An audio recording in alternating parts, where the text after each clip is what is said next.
Yo, this is KD, And this is David. and we are the K&D Exchange,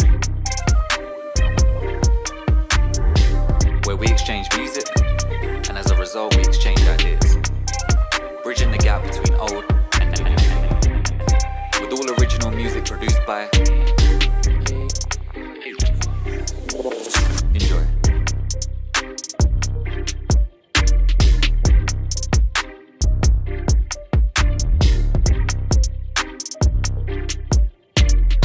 Yo, what up, what up? We are back, episode 10. I just double checked that now. Episode 10, the K&D Exchange, with your boys, KD and David. David, what's happening? Man, lots of things happening at the moment. It's drama man. city at the moment. But Yeah, man. we are all good. We're all good, man. As long as we got the music, as long as we got this and a platform in which to talk about said music, then we're all good, man. All right. Yeah, man. So for everyone who's been keeping up with us, thank you. All we can really say. God bless you. That's the catchphrase, isn't it? Well, it's more than a catchphrase, but yeah, blessings to you. Yeah. For those watching on YouTube, I've made an effort this time. I haven't cut my hair, trimmed my beard. I promised David I wouldn't talk about this shit, but I have to. And I apologize. It will change. What's that? Not even 3 minutes in? And you had to get that out of your system. I had to. Like, it's really affecting you this time. I had to put the disclaimer in there. Like, guys, this is not... No, I'm joking. But yeah, just in case, just in case anyone calls me out. Yeah, but listen, you're talking to like the resident homeless guy. Like every week, I look like a blimmin' like hobo or like riding the rails. I don't care. We're talking about the music. That's the substance, man. That's true. But I aspire to be that kind of guy who looks good while not caring, right? That's you, David. That's you. Oh, yeah. See, I just flipped it on you, man. Like, see, now you understand where I'm coming from. Listen, I don't wake up like this. I know you're lying, but thank you. Listen. I'll take the compliments where I can get them. All right. Okay. All right. If you're listening in audio, you don't even have to bother with this bullshit. That's fine. Yep. So, yeah. So what was I saying? Yeah. Okay. So if you've been riding with us this long, thank you very much. We really, really appreciate it. Can't believe we're on episode 10. Just feels like the other day. This was just an idea we were going back and forth on WhatsApp about. But we're here, 10 episodes deep. Really good feedback and people actually listening. It's good, man. It's really good. For those who are new and have just started listening, what we basically do quickly is we just give each other each week an album to listen to that the other person has not heard yet, or at least is not that familiar with. It's not necessarily albums that we are in love with or that hold like a special meaning for us, but it tends to be albums we like, but that we think will be interesting for discussion, or that we think the other person will find interesting, or every now and then we'll throw a curveball to the other person, knowing full well that they'll hate that shit. So RE our Drake episode, but yeah. So if you want to see David in rage mode, go back to our Drake episode, because that shit got so much feedback from my end, at least. Like like some people were quoting some of the shit you were saying. No way. Yeah, like the whole sandwich thing. I've heard that back a few times. You know what I'm talking about. Oh my goodness. Do you know what? Like, the feedback that I got from that episode was quite unanimous. Like, everybody that I spoke to was like, listen, you did not lie on that episode, man. I support you. I back you. So it's quite cool that there's been... Who are these people? Well, who are these people? My brother, for one, and a friend of the show, Chris, as well. Yeah. Stop hating on Drake, man. No, we're not hating on Drake. The thing is, I did say that this guy he's clearly got ability. Like, there's no denying that. He's a talented dude. Like, we all know that. The fact to put it to good use. Well, the fact of the matter is, the album for me it was just kind of lazy. So there you go. So that's Fair our enough. last episode. Anyway, let's crack That's from at this point that would be 2 episodes back. Yeah, episode 8. on. Yeah, man. We can actually start doing that, pinpointing. Oh, Yo, go back this wow. many episodes. Go back this many episodes. Wow. Yeah, Time, yeah. man.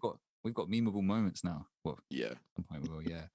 Um, but yeah. So basically, we give each other albums, and then we discuss them. We discuss why we gave it. We discuss what we thought, and we're just exchanging ideas, exchanging thoughts, and kind of bridging the gap between our understanding, between our likes, our dislikes, etc., etc. So, without further ado, let's jump in. Yeah. Yeah, so we start usually with David's exchange for me. David, what album did you give to me?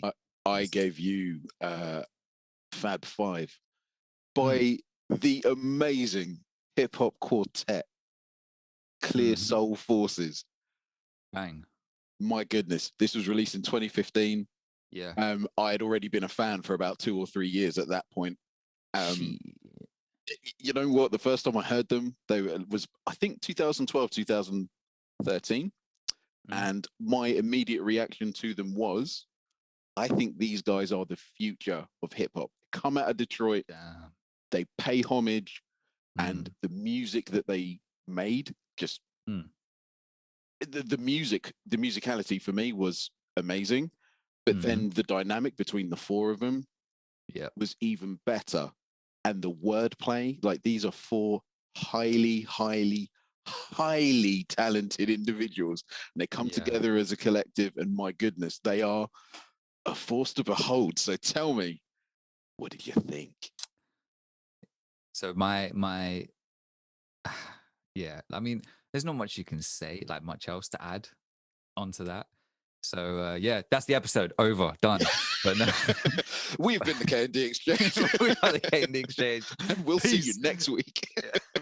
No. No, this like for me, I got into Clear Soul Forces by watching a channel called Dead End Hip Hop. I rave about them all the time. I talk about them all the time. And it's 4 guys, also another quartet, a review quartet. And they or a quintet if you count the cameraman. But basically, yeah, 4 guys, they review albums and they talk about hip hop and stuff like that. And they do these top 5 mid-year, do top 10 end of year lists, etc., etc. And in I think it was 2015, one of them put Clear Soul Forces on their top 5 mid-year. A guy called BZ430, and I just thought the album cover was cool. It was their Gold PP7s album. I watched that video in 2015, but that video was from 2013 because that's when that album came out. And I really liked the front cover because it would come up on the screen. And obviously, I really like these guys, right? I like their takes on the music, and I like their music taste. I would check out stuff that they review and things like that. I watch them religiously, and they just had their 10th anniversary recently, and I was watching their live video thing. So when I saw that and I heard the name Clear Soul Forces, I thought that just sounds sick, right? So I was like, I was really pulled in by that. I listened to the album and I was like, this straight off the bat, this is for me. Like, this is the way these guys rhyme, the beats that they have. The guy who makes the beats is called Nameless, right? Yeah. Does he's like their kind of beat maker, right? He's basically like the 5th member of the group, right? That's it. That's why this album is called the Fab Five. I think it's them paying homage to, like, you're actually as much of a part of us as that's what it felt like. Yeah, that's what it felt like because this album actually came out that year that I heard about them, but I didn't listen to this back then. I only heard that Gold PP7s one. Yeah, that shit was great. That shit's amazing, man. That's such a good album, man. They managed to pull Idris Elba on that album. They did. Yeah, and it works. I forgot cool. about that. Yeah, that was so good, man. That's weird. Like Idris Elba for an underground kind of rap group like Clear Soul Forces. Yeah. But yeah, man. Yeah, clear. And knowing that they're from Detroit as well. Detroit has some incredible MCs, man. There's something about that place. Do you know? I think it's because life is so like harsh there. It's cold. Probably, yeah. It's like underfunded. Like there's no money anywhere. It's just a grind. And these guys, kind of They're reflect that. from that. Yeah, they exactly. I mean, Yeah, so it's crazy, man. Like literally, all these MCs out of Detroit. Like obviously, we know about Eminem and D12 and all of them, but um, you know, Royce the 5'9" and yeah, Guilty Simpson and Black Milk and Elzai. Elzai is one of the best rappers I've ever heard in my life. yeah, yeah. Just impeccable as an MC. And Danny Brown as well. Oh, Danny Brown, yeah. Yeah, Danny Brown. Who else is from there? There's so many people, and I think I'm missing. And then there's this new wave like T Grizzly and Sada Baby. I don't know if you're familiar with them. No, I'm not. Yeah, but they're this and Cash might be getting that wrong. I'm not sure, but there's there's a whole group. Did you listen to Detroit too, the Big Sean album? Yeah, Yeah. So there's a song on there called Friday Night Cipher, yeah, and yeah, yeah, Boldy James, he's from Detroit as well. yeah. Yeah, he's I think I mentioned him last time we talked about Griselda. Always loved the name. I just think it's a Yeah. wicked name. It's so good, isn't it? Yeah. But yeah, all the MCs on that Friday Night Cipher song are all Detroit MCs. And yeah, so when I found out these guys were from Detroit as well, I was like, of course they're gonna be good. And going in, I was like, yep, I hear it. There's just this raw kind of ability, and it's not like raw aggression, it's just raw ability. Like they just do this. They're just wordsmiths and painters and very free kind of with their they just vibe off each other so well. They just Yeah, rap over beats so nicely, but in different ways. And they almost feel like a four-headed dragon. Like they if you're not paying attention, you can kind of tell intonation wise and cadence wise certain differences between the group. But if you're just listening, it's almost like one MC just switching his flow every verse. they come from the same brain almost. Yeah. They're like four offshoots from the same core, right? And Yeah, these guys are fucking incredible, man. Like yeah, so yeah, I'm so glad you gave this to me, man, because I did dive a bit more recently into their discography because I was like, I really like these guys, but I've only heard that one album, or I'm only familiar with that one album. And I feel like I had started listening to this before because I recognized the first song, the Cheese in the Sky song, and Mars on Life, but I don't think I got through the rest of it. So it must have been something I must have played it and then got distracted, or something had happened. I had to go somewhere, and then I think I listened to that album Still, yeah. and then I can't remember if I've listened to their most recent one, The Forces with You, or something like that. Yeah, Yeah, they had a bit of a beef with Big Sean over that, I think, because apparently his album cover looks very, very, very similar to theirs. And you can't lie, it kind of does. I can't unsee it now. So when I look, I'm like, ah, what are you Big doing? Sean, just as I was rooting for you as well. Such a little man. Like, how could you pull this shit? Yeah, exactly. Come on, I side with Clear Soul Forces on this. Yeah, yeah. 100. Yeah, I mean, Big Sean has had to grow on me big time, right? As an artist, as an MC, as a rapper, I've never understood. I don't want this to turn into a Big Sean conversation, but I've never understood how people have held him up so highly for so long. I agree. Like, I I agree. don't get really. Do you know what? There are some songs which I think he's really, really good on. I've mentioned Sierra Leone. I think that, but for me, I think that's more the music than him. Right? Yeah. That's my favorite Big Sean track because it's just amazing. You go somewhere with that. But apart from that, I wouldn't call myself a fan. I've listened to all of his albums, and they haven't really stayed with me, apart from that one song. So, right, sure. What does that say, really? Yeah, this is the thing with him. He every now and then for the last few years, it's like every album he drops, I would maybe pull like maybe one or two songs, and that's because, like you said, like the music, like the beat would grab me. And yeah, his voice is okay and everything, and when he does rap, it's not boring, if that makes sense. Like, it's not his sonic style is not boring, it's not monotone. But so when he raps over the beats, if there's this good meshing. If the beat is really good, he'll rap over it and it will just sound like a good song. Okay, yeah, I'll play this in the car. Yeah, I'll play this at the gym, whatever. Yeah. But as a whole body of work, I very rarely was like listening to. I felt he could have it in him because it's like he had these ideas and he wanted to commit to these ideas and really flesh out these albums. You know, it's like he started with that. He wasn't like Rick Ross, who kind of feels like he went in just being like, these are the songs I've made, so they just go on this album. Do you get what I mean? Mm-hmm. It's like Big Sean went in with this whole, each album he would go in with like, I have a theme, I have a topic, I have a concept, I have an idea. But then he just didn't flesh it out. He didn't carry it through. And sometimes the music just didn't hold up. Detroit 2, the album from last year, is one of the only ones where I've been like, okay, this got multiple plays. It felt like he was in his bag on that one. Yeah. Like, yeah. But otherwise, he's got so many corny lyrics and kind of like, just I'd see on Twitter like people like, stop underrating Big Sean. I'm like, I don't think anyone's underrating Big Sean. Like, I think he's being a bit Overrated. overrated Yeah. at this point. You know, it's like, how much hip hop have you heard? Like, not to come off like what's the word? Like a purist, or like That's it. like Or a talking snob. over you, or or a snob. That's it. But what I mean is that I can tell that like a casual listener might think of someone like him, and someone who's not used, because in other music, I don't know if you hear a lot of punchlines and wordplay as often as you would in hip hop. I'm not sure. Mm.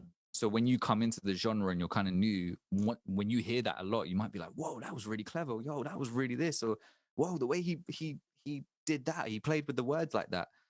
But it's like, yeah, that's again, without sounding like a snob or a purist, it's when you listen to the wealth of hip hop that's out there, even in the mainstream, it's Mm-hmm. not really up to standard. So we're not even talking about underground stuff. I mean, even in the mainstream, right? Like Drake has way better punchlines and quotables than Big Sean does, and he's as mainstream as it gets, right? And you know, so and although Drake's not like, I know, but I know Drake's not like the most incredible or dexterous writer. You know, it's not like he's doing acrobatics or No, but he much. still makes something catchy. Like if he's, Yeah. I think Drake's superpower is when he like collabs with other people. He just, Oh yeah. He he's gets in just, his bag, he's right? a great sort of chameleon, because what he does is he will Mhm. sort of adjust himself to the sort of, you know, the aspects of the person he's featuring with, and they will Sure. create something really, really amazing.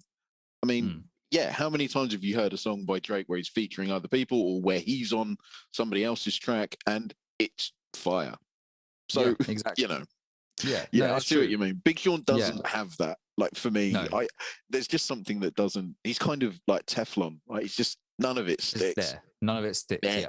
you know. That's what it is. Yeah. I get that completely. So it's like, it's weird.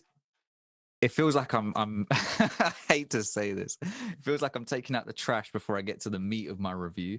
Because it's like, it feels weird to even talk about these guys almost like in the presence of guys like Clear Soul Forces. Do you know what I mean? Yeah. So let's sweep that under the rug. Take away all the Yeah. mainstream stuff, take away all the underground labels, and just put everyone as rappers in the playing field, and the weight classes are just completely changed. Oh Right? my goodness. These guys are a force to be reckoned with. Like, just like, okay, I'll go through the album like song by songs and Yeah, stuff. do And it. there's gonna be some quotes and shit in here, bro. Like, Oh man, I've got some of the lyrics up. I need to highlight just yeah, what that's the makes problem. me Like, fall in love with these guys. yeah, like Cheese in the Sky. Fucking love the beat, the bass line, and the way it would just kind of do the boom boom, like the stop Yeah. every now and then. Did you Just catch so it the stays the beat, the bass. What did did I you catch? catch the sample? No, but I recognize. What is it? What is it? What is it? As in what? Sorry, what part of the beat is sampled? It's in every single bar. It's like the beginning of Ini Kamose's Hot Stepper. Is it the vocal? No, it's not the vocal. Is it the guitar thing? No, it's like got this weird like, oh, I can't. It's like, yeah, it's like an like the echoed wow, vocal. wow, something That's like it. that. Yeah. Yeah. But I can't remember where it's from. Yeah. I recognize it. It's in a lot of hip hop songs, right? Ini And actually, Kamosi. Here Can you Comes the remind Hot Stepper. Okay, I've heard It's of that. unmistakable. Oh, it's an ancient tune. Like you'll Right. know it. Okay, I'm gonna go back and listen to that. I love going back and listening to the samples. It Yeah, makes me appreciate the flip way more. yeah. But even the drums, like from the what's it called, what's that guy? No, Melvin Notes or something like that. Um, there's this drum sample which gets used a lot Right. in hip hop, and they used it in this track, but it's a bit more kind of in the back, so it's not as obvious. But you can tell by the texture Hmm. um, of the drums sounds. Yeah, it's like, yeah, I've heard that a lot. Like, and when you go and listen to it, like some songs have it just straight. They just cut that sample straight, the drum Yeah. break. But yeah, I really liked how it was in here, and the way that they just ripped that beat. And then I like how in like the first verse, I can't remember who the first MC is on there. Is LAZ? I think he was like LAZ. the Yeah, opening. yeah, yeah. Yeah, That's the one. he tends to be like the opener, right? And he he mentions the kind of the cheese being like the how we thought we Yeah, thought the moon was like cheese, and it's kind of the childish perspective of like the cheese on the yeah, being the moon or whatever. But then in the final verse, there's this reference to like um, the cheese in the sky being like throwing money in the sky, right? yeah. And it's weird as a group song with no hook or anything, which is just them rapping.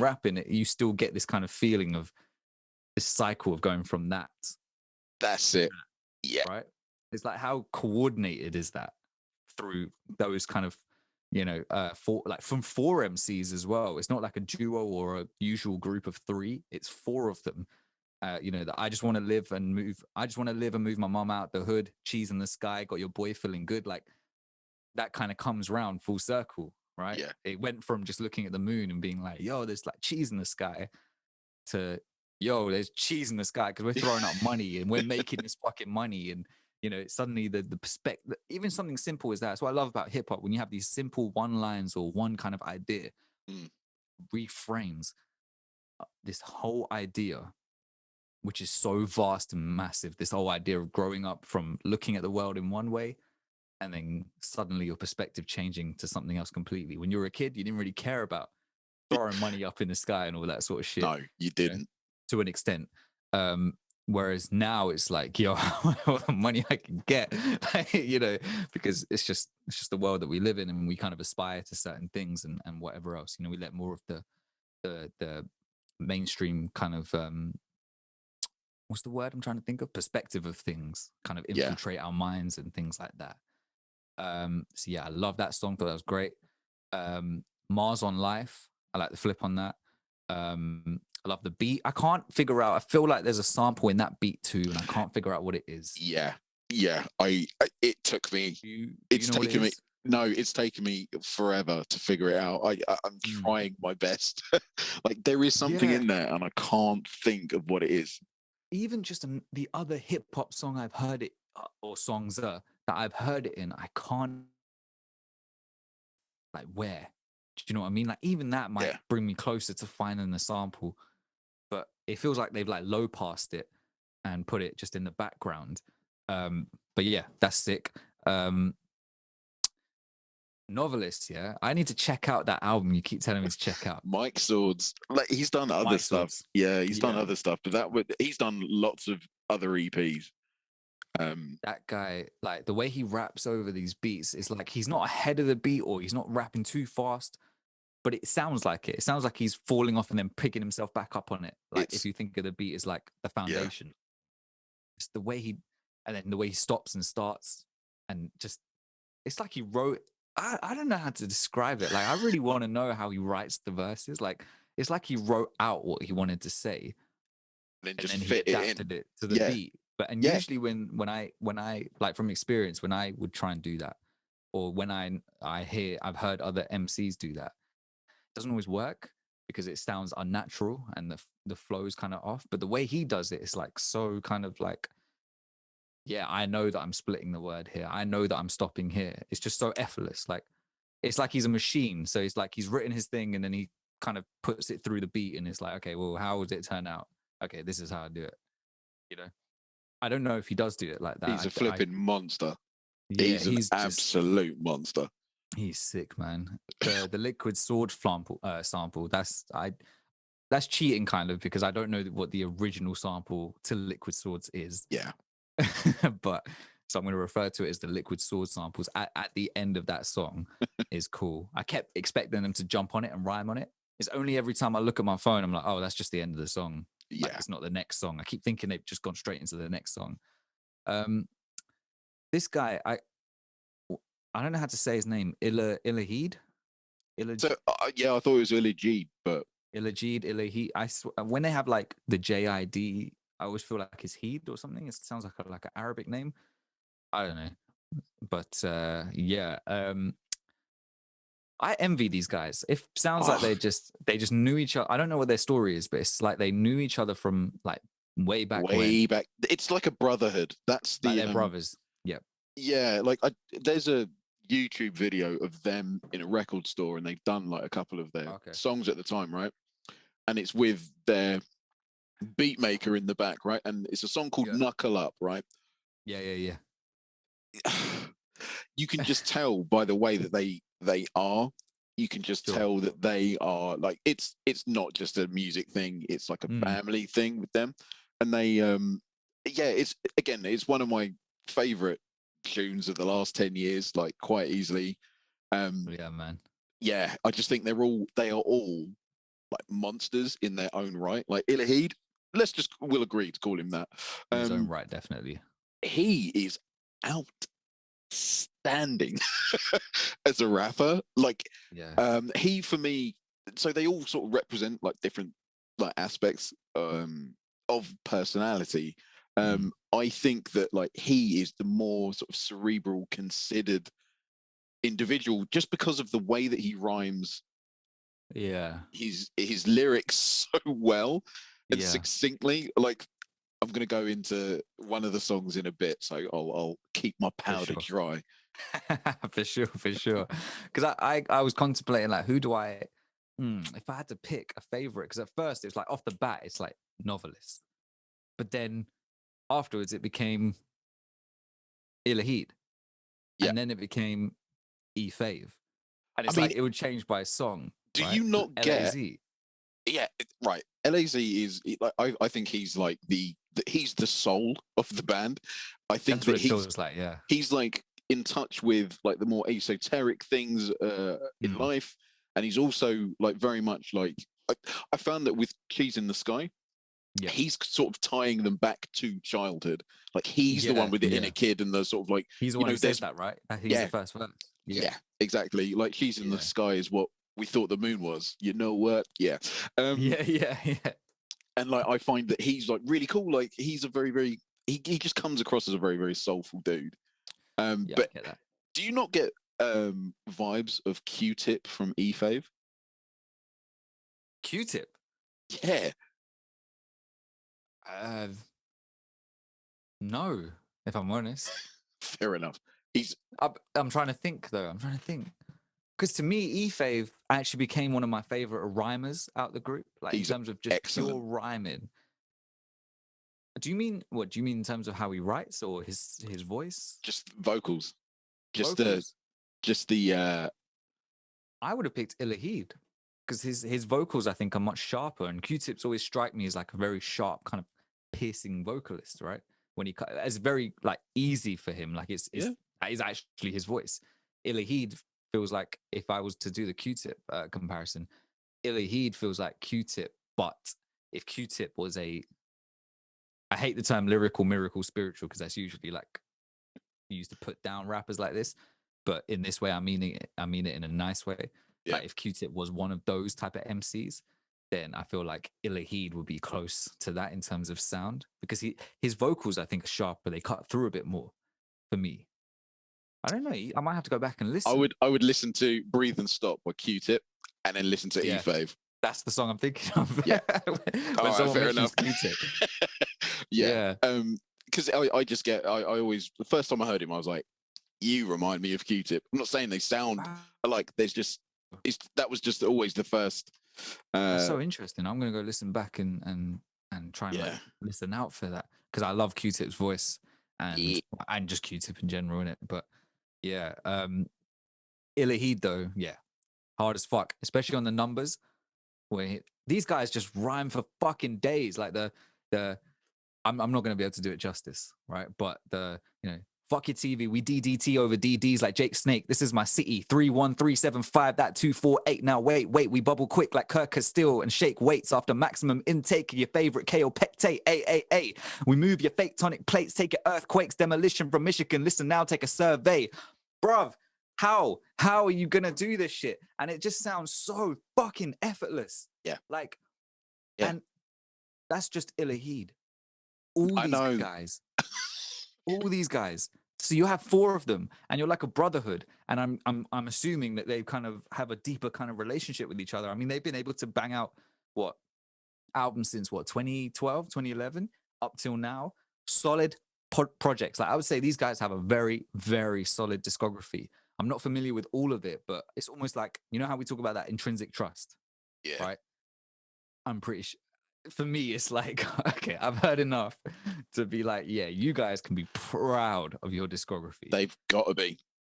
Yeah. I think they are, honestly, like, of the new school of rappers, like, these guys are not just top of the tree. Like, we're talking creme de la creme. And I actually think, I think these guys are, like, words don't do them justice.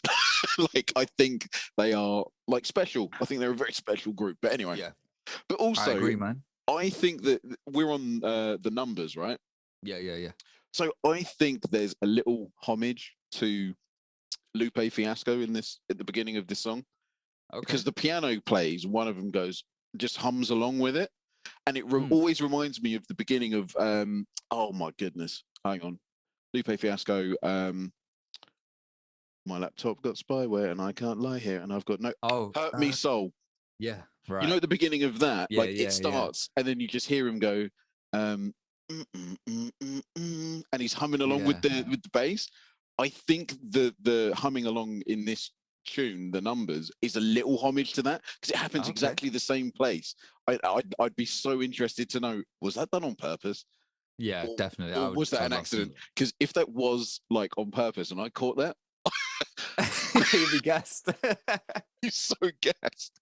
But that's but yeah, I just think that these guys, like, they pay homage.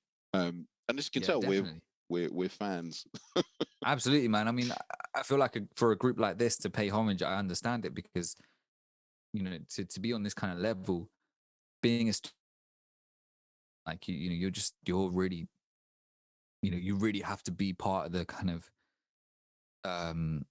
because there's 4 of them, I'm treating them like they're in, and I think because I've been watching this anime called Legend of Korra or something like that. So I'm like thinking about like that kind of like being in the dojo and like they reference anime all the time. That's why as well. It's exacerbated by listen to these guys and their references. Yeah. Like, so I imagine these guys kind of sitting there meditating as part of their ritual and just floating in the air. So just to so I follow Novelist on Twitter. Like he's a full-on bona fide martial artist, dude. Like, he can do the swords, all that stuff. Way, of course. Yeah. No, he's a complete like dude. Literally, that's like, crazy. See, like, he's somebody, like, if somebody was going to take me around Detroit, I wouldn't necessarily go around Detroit with Eminem, for example, because Eminem, like, I don't know, like, has he ever really gotten his hands dirty, like, in the same way that, I don't know, say 50 Cent would, right? Even though 50 Cent's not Detroit, so that's fine. Right, sure. But for the New York equivalent, the Detroit equivalent, sorry. Exactly. But like, I know for a fact, if I'm walking with 50, like, I'm cool. Like, I'm you right. mean in the sense of protection? In the sense of protection. And this is the thing, definitely. Like, with Novelists and stuff, like, I know for a fact, if I was walking with him, like, he's quite an unassuming looking dude as well. Right. Like, and like, somebody draws up and pulls a gun and stuff. Oh man, he'd cut that gun out of their hand so quick. And I could just see it, like, the anime sort of style. Like, he'd be like, give me your money, and he just everything would change to anime. Everything would literally change. It would go black screen, and then you see like 2 white slashes, and then you see like a big fountain of blood, like the bad overdubbing and everything. That'd be so. Yeah, just like, you will not Yeah, Attack my exactly. friend. Oh man, anime has its own kind of special place, like in the world. I flipping love it. Like Yeah, I've man. been a fan since on my days. Like we could have a conversation about that. Like since my mate lent me Street Fighter 2, the animated movie, back in Okay. '95 on Mm, VHS, right. and I've been hooked ever since. Like Ninja Scroll, flipping Fist of Yeah. the North Star, Akira. I Right. don't know Yeah. if I Yeah. I said always hear Ninja about Scroll. Akira. It, You did say Ninja Scroll. I Yeah. did. Oh, do you know what? It's so damn nice. I'll say it twice. Ninja Scroll. No, Yeah. but yeah, I've been like a massive fan, and so a lot of the references that you hear in this album, I'm like, Mm. yep, I know that. Oh, Oh, that's a that's cool. Naruto I want to deep reference. dive more. I want to deep dive a bit more because, obviously, like growing up, I used to love like things like Dragon Ball Z and stuff like that. I used to just like and whatever else. Like, Yeah, remember some of the stuff I used to watch. Like, I can't remember the names, but I used to watch so much of that kind of stuff, like yeah, yeah, anime yeah. stuff and everything. And then now, like my partner and her brothers and stuff, they're really into anime. Um, I feel like I said that really weird. Anime, yeah.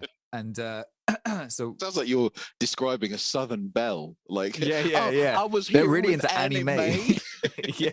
Yeah, yeah. But but when I see it now, like what's the film I saw like a few years ago? Spirited Away.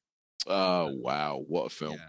An amazing film. And Yeah. there's just something there's just something beautiful about the animation and the storytelling and the kind of the imagination, the kind of creativity that Oh, goes into honestly, it. man. Yeah. It's something special, man. And yeah, so I want to kind of go in and deep dive on that a little bit more, like kind of pick up how it used to be when I was younger and kind of Man, get in. there is so much stuff though. That's the thing. That's It's the thing, right? it's crazy. Like, yeah, Yeah. I mean, I honestly, man, I've seen so much and I've not even scratched the surface. It's like you can never listen to all the music in the world. Like you Right. never It's like do that with that, right? anime, It's right? like that with anime. It's like a well. Uh, I've seen yeah. so much, and then I realize I've missed out on so much more. That could become my new addiction, man. Because Man, I do yeah, recommend Cowboy Bebop. It's one of my I've heard of favorites. that. My Okay. goodness. It's just one season and I think Mm. two feature movies, maybe three. Yeah, so Just that's cool as well when they do that. Like they extend it with like the feature movies and you have like a set things to like watch and it's just like, yeah, sick. Something to look honestly, forward to. the ending of that, like you Mm. get so invested, and the ending of that show is woo. Oh, So for really? those who Okay. know, like yeah. And also Samurai Champloo, I would also Shampoo. recommend. Okay. Only because it got me into an artist by the name of, I think it's like New Jabes, and I think Yeah, rest yeah. his soul, he's dead. Um, Oh shit, I but didn't know that. yeah. But his music, it's Mm. basically like spawned a generation of new like sort of Japanese chilled music. It's just blending hip Okay. hop with Yep. like oriental like instruments and things like that, but then also like just really atmospheric, cool, chilled, easy vibes. You Yeah. want to listen to beats, listen, like watch that show. Like it's Yeah. amazing. Oh, really? Okay, that's Yeah, sick. Because I've heard New Jabez before. New James. I don't know how to say it, I but don't even know how to I've say it. only seen it written. But I've listened to an Yes. album of theirs, called. It has like a white background and it's got like this kind of smoke, a green kind of smoke going through it or something. I can't remember the name of it, but Mm. yeah, I get the way you described it. I get exactly what you mean. Yeah, I mean, even my brothers watched an anime during lockdown one time, just randomly on Netflix, Oh yeah, and they're not usually into that kind of thing, and they got so invested, kept telling me about it, yeah. and it was like, yeah, we would just watch it every night. We would just look Is forward to that watching it every Attack night. on Titan or something? I don't know if it was. Nah, it had a different name. It was not a name like that. You got to No. see that show. It's, Okay. I've only seen the first season. I think there are three. Like Okay. Attack on Titan is it's it's nonsense, but it's amazing. Okay. It's absolutely amazing. Fair enough. Yeah. But I mean, like with Clear Soul Forces, the album, the Gold PP7 ones, I remember that hearing the Oriental kind of samples and stuff in the Yeah, music a lot. And I was like, oh, okay, this reminded me of some kind of Wu Tang stuff. Although with the Wu Tang thing, a lot of their it's interesting actually. It's like an updated version in a sense. correct. They're not like Wu Tang in that in I wouldn't say like they're the new Wu-Tang or anything, but in terms of No. this sense, it's interesting that like Wu-Tang, they're a lot of their samples and a lot of their inspiration came from the kung fu, Yeah. like films Like and stuff. Drunken Master and all of that with Jackie Chan. Yeah, Yeah, man, it's all in yeah, there. and like the Enter the Bruce, Dragon. Yeah. yeah, Bruce Lee stuff and everything. And whereas like now with Clear Soul Forces, it's like anime stuff. Oh, but it might sound to the casual listener like, oh, just it's all the same. It's just Oriental samples, right? Like, oh, it's with Chinese samples. Oh, it's Chinese like music, right? Or no, like why not just like it's Japanese and all that sort of stuff. There's just all these variations of it. It's interesting when you go in kind of deeper and you're like, actually, no, theirs is actually from like kung fu flicks. Mm. This is from anime stuff, and you can Yeah. hear the difference. You can actually hear the difference in the samples that they take and things like that. Wu-Tang, I didn't usually hear musical samples coming from kung fu flicks. It was the voices, the and the kick sounds and the punching fighting sounds, right? You'd hear that at the beginning of songs, or the swords coming out, the shing and things like that. They would set the mood. But in the music, I didn't really hear many Chinese samples or Oriental samples or anything like that. Whereas here with Clear Soul Forces, like especially on that Gold PP7's album, you don't really hear the vocal samples from the anime shows, but you hear like musical samples. It's like a different kind of way of flipping the samples and adding to that mood and stuff. But you mentioned this song before, Orange Fago. I can't remember why. I think we were just talking about Clear Soul in general, It's and that's one of my faves. Definitely, man, oh man. So this is why I was getting the Q-tip from Ilahid. Like it's Okay. this kind of delivery. Mm. Like I don't know what it is about his voice, but Okay. it just reminds me of a little bit like a Q-tip here. But like, dude, like the rhyming of all Yeah. of them. Okay, so Yeah. it goes into right. So we'll go into E-Fave, right? Okay. I had it part of E-Fave's verse as well Okay, in cool. terms of his rhyming, but you go ahead. Yeah. I just love that I'm dopamine green tongue is a quarter coca leaf, vocally bust a pipe in a place of fetus in your speaker piece. What? Mm-hmm. Yep. um, I just love the end of his verse as well, where he's saying, I'm mapping out this quest to be a tribe called Next. And I'm like, No, that was part of my quote. mate. Yeah. And then his rhyming, fucking incredible. What is across the board, across the album, his top rhyming. tier, isn't it? Yeah. E-Fave it's just effortless rhyming, man. He's And amazing. so smooth and so on, like, yeah, man, like, I can't believe I've been listening to Clear Soul Forces Yeah. and not having differentiated between them individually like this. This adds a whole new layer to understanding their personalities and hearing the kind of subtle differences in the way that they rhyme and things like that. It's just, yeah. They're accomplished as fuck. I mean, you have to be if you're spitting things like, plotting to hatch a plan to mishandle these drum patter and spark it and walk on Saturn's ring. It's bananas. Brothers rapping to be stuck on standard bender shit, hatchet, Apache chief.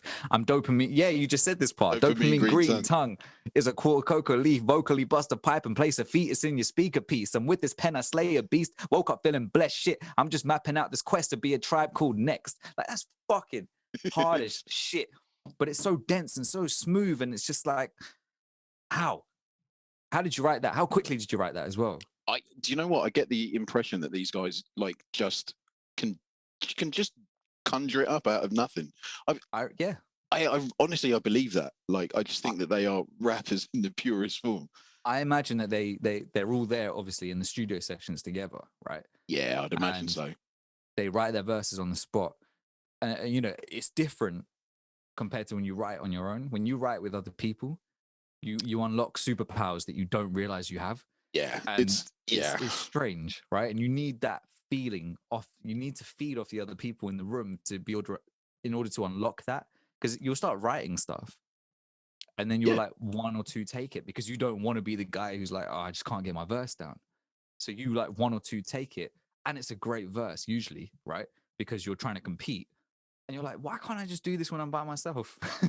It's like, yeah, it depends on the I have on the company you're in. Exactly. It depends on who can sort of bring that out of you. And like a lot of times, maybe they were, forged in the battle rap arenas, or maybe they weren't. Maybe they were completely self-made, but they've somehow managed to tap into all of their gifts to create just something awesome.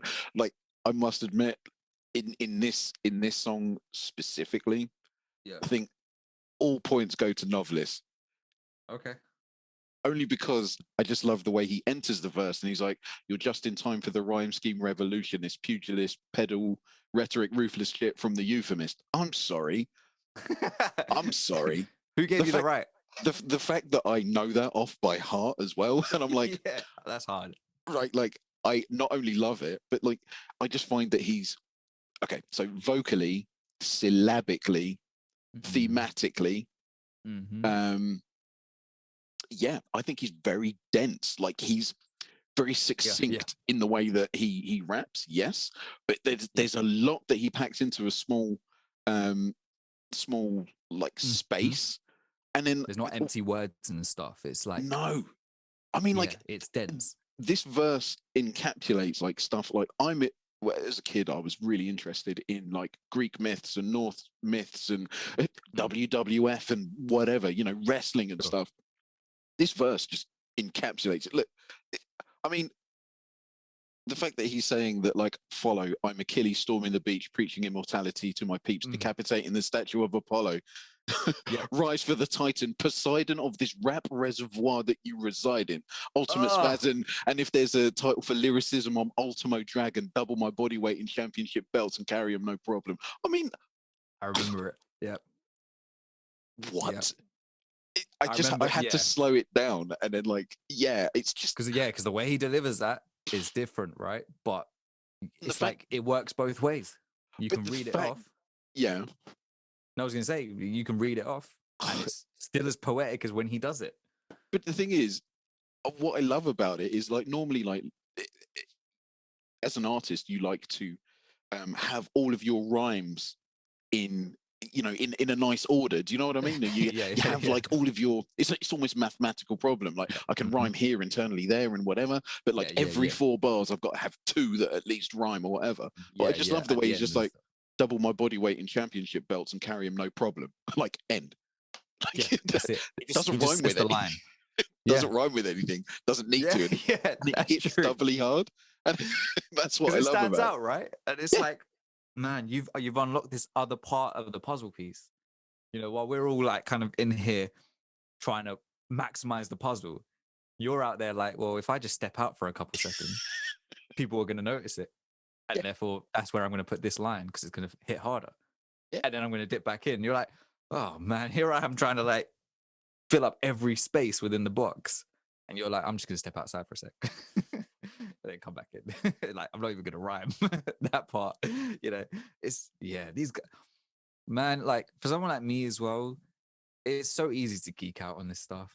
Like, I've been trying to hold back my smiles and be all serious and shit and talk, but I just can't do it when I'm talking about these guys. Like, you know what it is, though? I think they unlock a lot of emotion if you listen. Like, they really do speak to a lot of cool stuff. Like, even Ilahid at the start of this at the start of the song, I just love the way he says, and I'll swing it like a swordsman. Not swordsman, but swordsman. So Wu-Tang, innit? I'm just like, I love it, man. Love it. Yeah, you're right. The way they say certain things. And then from then you're on to a good rhyme, because then E-Fave comes in and then just dominates. And then Novelist just comes in and then just sort of talks about everything that, like, as a kid, everything possible under the sun. Really interested in that, like, when I was younger. Fucking hard, man. Still flipping out that album. Oh, it's so good. But anyway, we haven't given much shine to LAZ because he's got one of my favorite like rhyme schemes. He's not on that song though, is he? That's the problem. On that one. So let's move on. But on 100%, yeah, he does his thing, man. What's he say? He says, "Kamikaze seas and spirit bomb booth. I got the jihadist soul with faith. I'm a blow too. I tell him check it, yo. We came to wreck a record, yo. Rapping wreck and bull. I bang your mic soon as you hit record. Like, he's hard as Like, Hard Jesus, as hell. man. I keep saying this after every time I quote. I'm just like, oh, Jesus Christ, man. And I don't want it to devalue it. Like, oh, any lines that I quote, they're all just hard. They're all just the same. But there's a reason, because it's, I wonder sometimes if people get it, and not everyone has to get it, right? It's just, I want to like, Mm. I want to illustrate that there's a deeper part to the game when it comes to like MCs. You know, MCs aren't just, when they rap, they're not just rhyming. Do you know what I mean? It's not, or it's not just punchlines. Like there's so much depth and stuff that's why there's such a wide range of great MCs. You know, that's why you can like this MC, but then like this one, and they can be polar opposites. But it's because they're doing something here, they're doing something here, and when you want that fix, you go to them. When you want this fix, you go to them. And you know, so when I'm especially with these guys, like I'm reading it off quickly. It's not like De La Soul where I was reading it off like it was like a piece of poetry, right? And I was reading it just line by line. I think it's because I've been listening. When you're listening to these guys, they're very kind of nimble and quick, Yeah. you know, with the way that they kind of deliver it. So when I read it off, I can't. It's the way it's structured. You know, you mentioned in one episode you were talking about when you have like hard syllables or certain syllables, the rhyme adapts a certain way as a result, and things like that, like harsh sounding syllables and things like that. Their word choices clearly, you know, make for that. Like, you know, if they're saying kamikaze season spirit bomb booth, I got the jihadist soul with faith on my blow too. Like, you know, and the we came to record your rapping wrecking bang your mic soon as you hit record. Like all those words are perfectly placed to give it that, you know, it's almost melodic in its own way, right? Yeah. You become Yeah. another instrument. You become another bit of percussion. Like Yeah. you become part of the music. Yeah. Yeah. But Listen, they're I can see amazing. this. Yeah, I can see this. Like I can understand. I can see like a casual. I'm trying to think. I can see casual.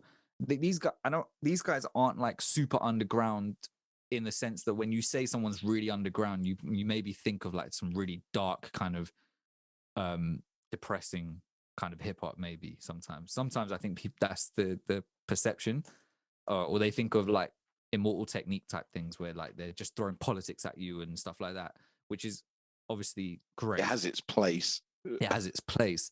But just as there is with just hip hop in general, even when you go to different scenes, there's variation within those scenes as well, right? So Clear Soul Forces, these guys, it's like they have their in-house producer, he makes beats, and when they latch onto one that moves them, they all just write and they just rap and they just feed off each other. You can tell. I mean, some of these songs where they're kind of there's no like verse, then verse, then verse. They're kind of going back and forth. And usually you have that with two MCs. With four MCs, like it's It's crazy. unbelievable. Yeah. It's unbelievable. And they have these kind of off kilter sounding beats, but they're not too off kilter. You know, they're like, I don't know how to describe it. They're taking risks with the beat selection, basically. Yeah, because That's the thing. They don't want to be like ordinary at all. They don't want to yeah, be, yeah, just run of the mill. They want to do something different that will sort of, make them more memorable, I guess. And for I guess sure. that's what they did on their latest album, The Force Is With You. I mean, it wasn't like, for me, I wanted to love it, but I listened to it and I was like, this is going to be a grower, not a shower. Right. Yeah. Yeah. Like, Yeah. I think this one I is going can't to remember it take that well. time. Yeah. Mm. So that's the thing. I mean, like, whereas like with this album, like instantly Yeah. I was just taken with it. Just Just from the completely taken. first, second song, and Orange Fago as well is like, yeah, man, Yeah. the beats on this are amazing. Like, and like, Yeah. even when they have a serious song like Gamma Rays, which is like an Hmm. important song, they don't compromise any of their skill No, not at in all. order to tell the stories. And there's like, it's messed up that now when you refer to like, when he says like putting knees in our backs, and the instant images of the knee on like George Floyd or whatever. Yeah. But that was 2020 and this came out in 2015. Yep. And it just makes it all the more clear to you. It's also like when you get a bit of PTSD when people mention virus in their lyrics, and you're like, oh, you just automatically assume that they're referring to COVID, but you're like, wait, this came out in 2015. Like, Yeah. you know, it's like we're just the world has just fucking changed so much, like circumstances that we're in. That But now when I hear that, I automatically assume that. I know what you mean. It's changed and it's not though. Like that's the thing. Yeah. It's Yeah, in that first respect, it hasn't do you know? really. Yeah. I'm glad you Which is caught what I absurd, was but throwing. Yeah. yeah, for sure, man. Because like when he's saying like, who I didn't write down who said this verse. Maybe you'd remember, but when he says, putting these in our backs, you don't cuff us as individuals. You treat the 9 to 5 black guy the same as the trap guy. The biggest coward abuses his power from Adolf Hitler to law enforcement. Excessive force is enormous horseshit. Miranda rights are abortion to freedom after speeding, them reading them after you step out of your seat and shit. Illegally searching your vehicle, mouthing off, trying to get you to retaliate so they can say you're resisting arrest and put you in check. Like I think that that's paints that E-Fave, picture. yeah. Yeah, that's because E-Fave, he's the smooth rhymer, man. He's that sounds like something he'd write because Yeah, he's the he's the dude that can he's the smooth Donny, he's man. cerebral. Yeah. Yeah, man. He's he he puts that together and it paints that picture and it really illustrates the problem. And yet in no way is he compromising. No. Like I said before. And that's what I really, really, really like about certain MCs. When it's like, yeah, I can still rhyme, I can still be technical and pack a bunch of whatever people call content into their bars, right? Because I mean, content can be subjective. You know, rapping about how good I am can still count as content. You know, depends what you mean by content. But good I am as an MC. I mean, not like how rich I am. I mean, you know, these guys can rap about how sick they are as MCs, and I'm like, that's content, bro. Yeah, That's that's good true. content. Do you know 'Cause they what? back it Like, up. it's quite funny though. Like, certain rappers can do that, and you come away from a song, and you're like, yeah. I agree with you. Royce to 5'9". Royce the 5'9", like When he says that, like, I'm tired of telling you all like who the greatest is. mhm. Like, I'm one of them. Like, just don't look further than me. Kendrick Lamar and Pusha T. I love that. Yeah. And then like, the thing is, he says it so often that I'm like, no. I like, I'm on Yeah, the I'm like, train, dude. Like, Royce, I I'm here. agree. But he's probably saying it to all the new guys, isn't it? Like, Yeah, because people are still jumping on the Royce train, which is sick. Because it's like, come on, man, this guy. it's taken me so long to come around to Royce. Like, I always knew he was good. Like, don't get me wrong, I remember you but mentioning, yeah. I didn't love Royce the way that I love Royce now. Right, fair enough. Because like, I knew he was a talented wordsmith. I can't remember what the song was where he's talking about where he goes home with like two girls from the um where he meets two girls in the club and then they sort of drug him and then they cut his nuts off. I'm sure it's Royce to That sounds like 5'9". such a Royce the 5'9" Yeah, story. and it's just like Um, ever since that song, I was like, this guy is like painted a picture. Like, I'm there. Like, it's amazing. Like, you know, and I always knew that he was talented. It's just hmm. I don't know. I think that you get sort of diluted I with think I other know what it stuff. is. I think, yeah, partly that, but also the weird thing with Royce is that he's in this like weird second act of his career where Mm. all his content or what people deem as like good content. So, you know, his relatable stuff, his personal life, etc. Mm. Royce has had a long career. So Like long. started around the same time as Eminem, like even in the underground days, right? But one thing with Royce is that if you listen to his first like few albums all the way up to maybe Success is Certain, that was in 2011, I think, Mm.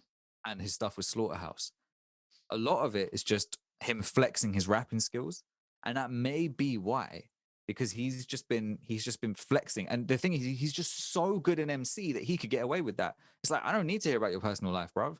Like, cool, just keep rapping about how sick you are and prove it while you rap. Yeah. I'm good because I've been on the Royce train for so fucking long. Like, these guys, Slaughterhouse, they blew my mind in terms of like what an MC could be. Like, They were you know, when you talk about dizzying outstanding. flows, Yeah. yeah, when you talk about like lyrical acrobats and stuff like that and dizzying flows, you genuinely used to make my head spin, Hmm. and even still now. But like, especially like Crooked Eye and them, but like, or King Crooked now. But Royce, if you listen to his album Layers from 2016, that's 2016. Hmm. That's when he started to tell his story. And people in interviews would be like, how long have you been holding on to that for? And he was like, well, through most of my career, I had a drinking problem. Yeah. I had to Yeah. get sober, and then I just never thought about telling these stories. But now he's like, I'm a grown man, and I've kind of changed my perception on things. And now I'm just like, yeah, okay, Mm. I'll tell these stories in my music. And now he's been on that trajectory. Now this Yeah. is like part two.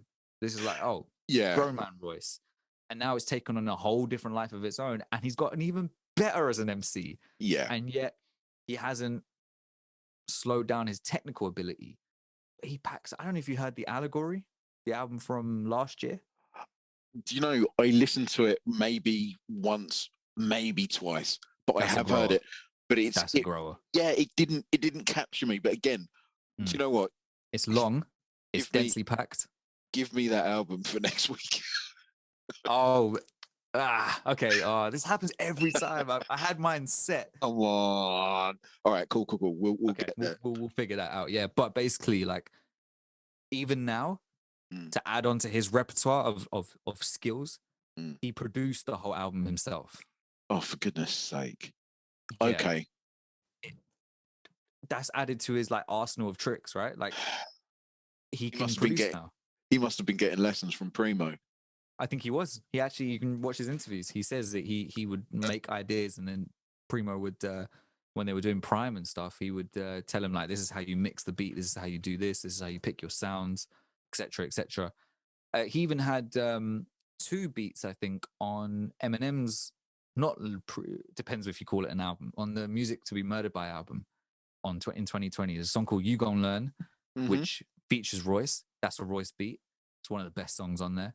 And Darkness, where Eminem's talking from the perspective of a shooter, so the Las Mhm. Vegas shooter.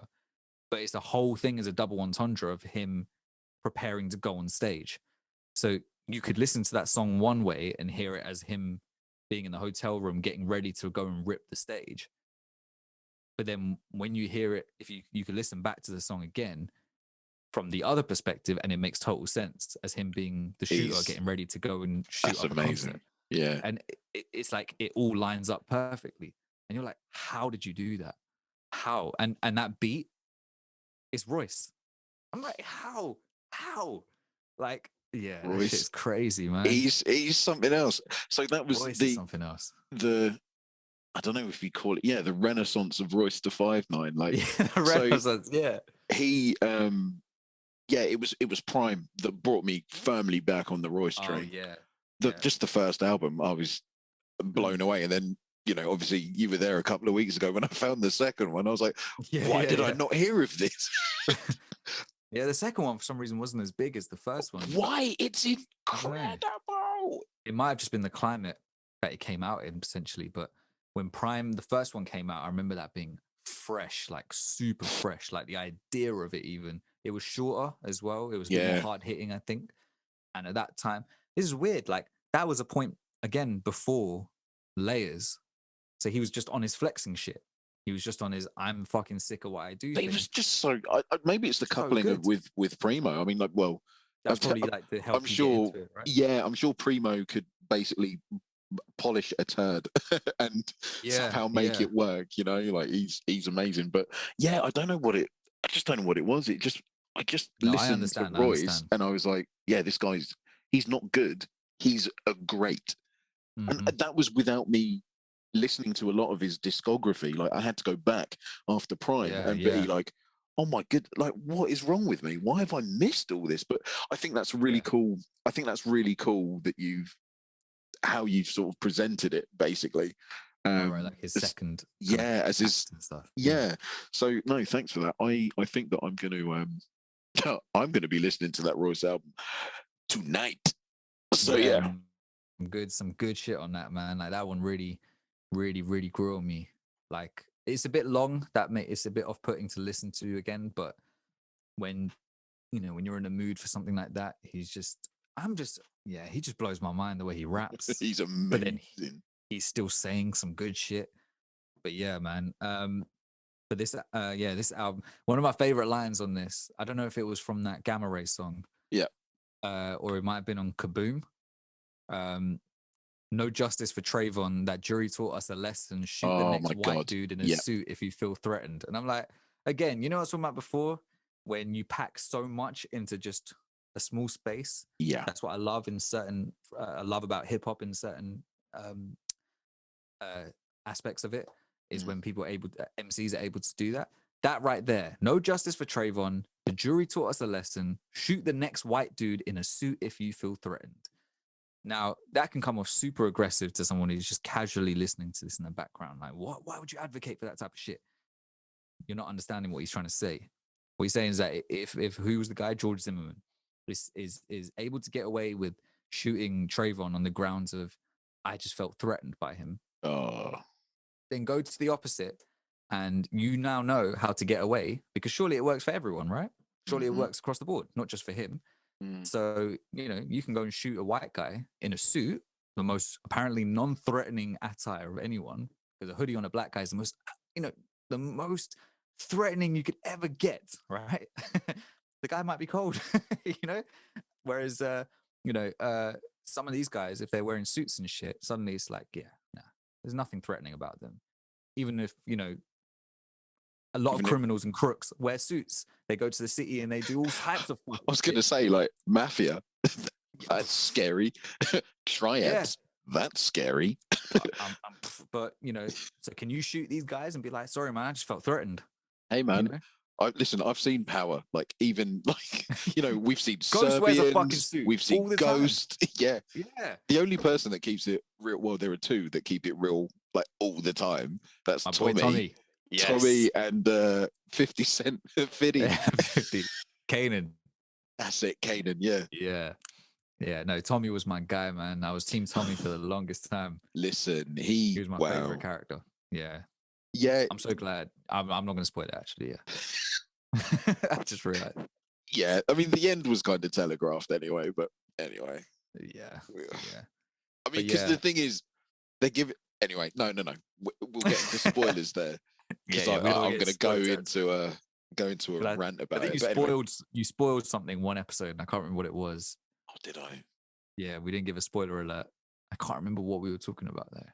Oh, good. But yeah, So don't listen to any of the other episodes. I'm joking. But yeah, yeah. Any film that you've ever watched or any series, they all die in the end, so it's fine. Yeah. Okay. Yeah. You just even the playing field there. Yeah, at this point in the album, again, I couldn't figure out who was my favorite, and it kept changing. But I think I was leaning towards E-Fave, and I think on opening theme is when I started to be like, yeah, it might be E-Fave because his rhyming skill is just like something else. Like when he says, "Now when Bender gripped the crown, the whole crowd sit up erect. From gentlemen to your women friends, everybody connect. Just to peek a glimpse of the man and the myth live and direct. I bring the spirit of my culture whenever scrambling adjectives together have you snapping your neck. It's an automatic effect when you're hearing something that's fresh, and we do it to death, ashy to classy. You know the rest." Yeah, I mean, paying homage like to Notorious, isn't he? You know what I mean? Yeah, ashy to clash. Yeah, man. Going from ashy to classy. To classy. Yeah, I like that. So like that's the thing. They're honestly, I just think that there's such a good bridge between the old and the new, and everything sort of like culturally that's important to them. I mean, yeah, E-Fave is a disgustingly good rapper. Disgustingly good. Like it's not fair how good he is. But they all are though. That's the thing. That's what I was gonna say. Because like Illa G's opening verse on Get Down is fucking sick. Get Down is a great track. It's very good. Backer Subwoofer rap is great. Interesting arrangement on that with having those M's, like the way they kind of, one person has like 4 bars. Like you have to forgive me for like not always remembering who's going on what parts and stuff. Yeah. But like, because there's just so much like, but it's sick. Like that's not a detriment at all. Because like, all these guys could drop solo projects. I don't know if they all have solo projects, but I only know Novelists. Like this is the thing, right? Yeah, I think that I would happily listen to like all of their, like we were saying about Griselda last week. Exactly what I was thinking. Yeah, I'm in, totally, and I find, I was gonna say you give me the trust, like, yeah. That's it, and it's the same with Clear Soul Forces. I'd listen to all of their individual stuff, like not even a problem. Give me if they were like, oh, I've got all of these albums, give them to me. Like, just give them, just put them out now. Yeah, give them to me now, and it's all good. Yeah, Like, I'll listen. don't worry about spacing it out. Just hand them all over. Just Like we're all good. bring them com, and then we're gonna be happy. Okay. Yeah, man. Like, yeah, Get Down was a great tune. Yeah. Novelist's ending verse on that. You can't fathom the specialist. I run it, Olympic medalist, walking like George Jefferson, passing through metal detectors with weapons to blast your record with, not to be reckoned with, while I represent with some clever shit. About to sever kids, I'm better than your top 11 and shit. If it wasn't for these meddling kids, then we finally would have killed rap. Scooby-Doo, where my dog's at? Like, that makes me laugh every time I hear it. Like, that shit is just so fucking good. I didn't ask this because the way Novelist delivers that shit, like, over the beats and just, like, he's... I don't know It's how hard he to does imitate. it. It's hard to imitate, man. It's very unique. I don't know how he does it. But for me, I mean, they're all amazing. Yeah, man. I don't know how many times I can say it. Blow Your Mind brings it back with that Oriental sample. Yeah. The Busta Rhymes homage, we were talking about them showing homage. Yeah, the Remains Raw. I mean, with that song name. Well, it's one of my favorite Busta Rhymes songs of all time. So, yeah. Everything remain raw. Yeah, it's just, man, so good, man. It's so weird. It's like he has the, what's the word? Not the monopoly, but those words remain raw. Isn't it weird that those two words, like, you just now associate to this one person? Like, that's not fair. Like, yeah, but it was just. I get it. I mean, I'm okay with it, completely okay with it, because Busta Rhymes is that guy. But like, it's just interesting to me, you know, that you kind of, I see that song name and I'm like, okay, there's going to be a Busta Rhymes reference in there somewhere. Like, of course, and there was. And the drums on that are heavy, man. Yeah, man. I fucking love the drums on that. Yeah, this whole album fucking so fucking good. I can't. I love these guys. Yeah, man. Don't know if the listeners can tell. Yeah, I don't. Yeah, these guys are fucking incredible. I would encourage everyone, no matter what kind of hip hop you're into. Would you? Okay, if you was to get someone who says, yeah, I'm a casual kind of hip hop fan, I like people like 100%, yes. Okay, fair enough. I was gonna say, if someone said, you know, I like J. Cole, I like Kendrick, I like Joey Badass, I've kind of heard some of their stuff, and I'm kind of into hip hop like that. Yeah. What album, I was gonna say, obviously I would recommend these guys. Yeah. But would you recommend this album as their first?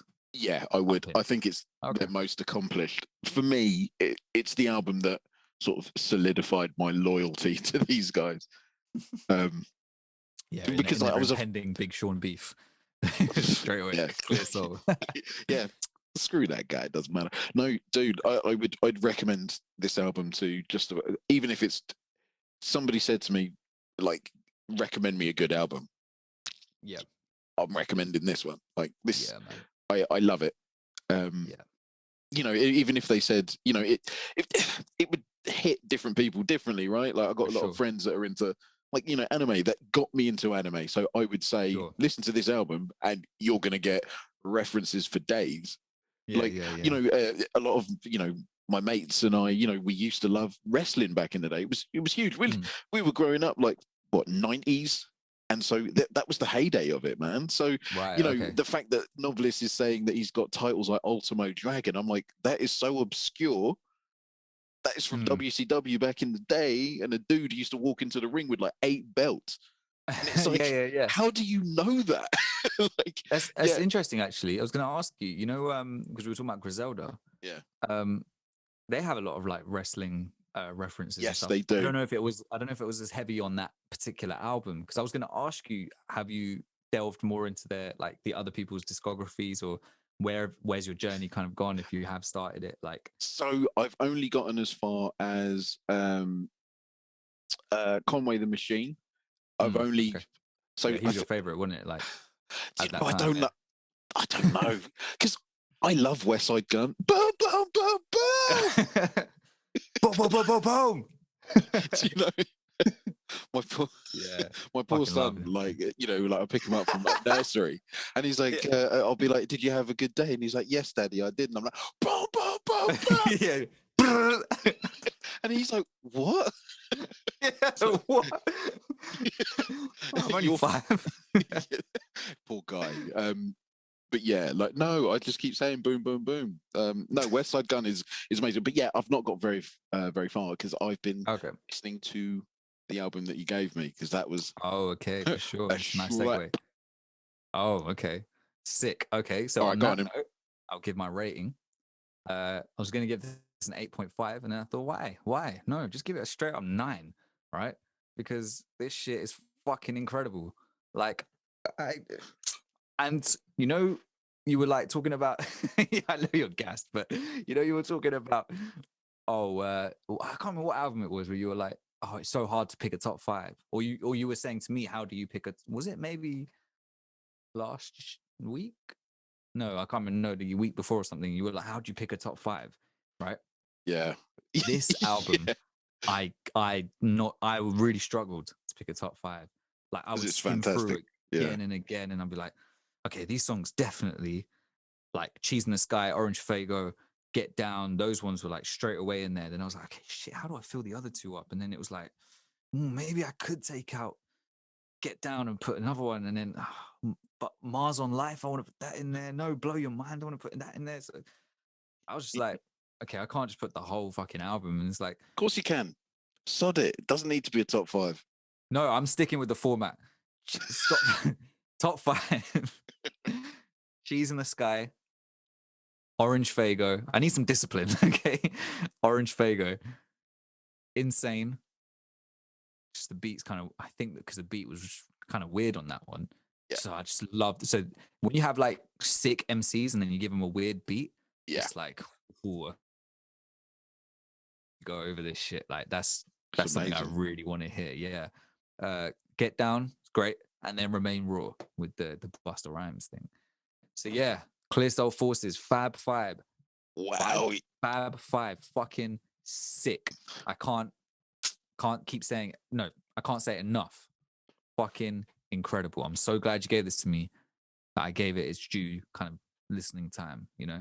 I really just want to dive in to all their other albums. I just want to listen to Clear Soul Forces, like just non-stop. They're like Griselda in that respect.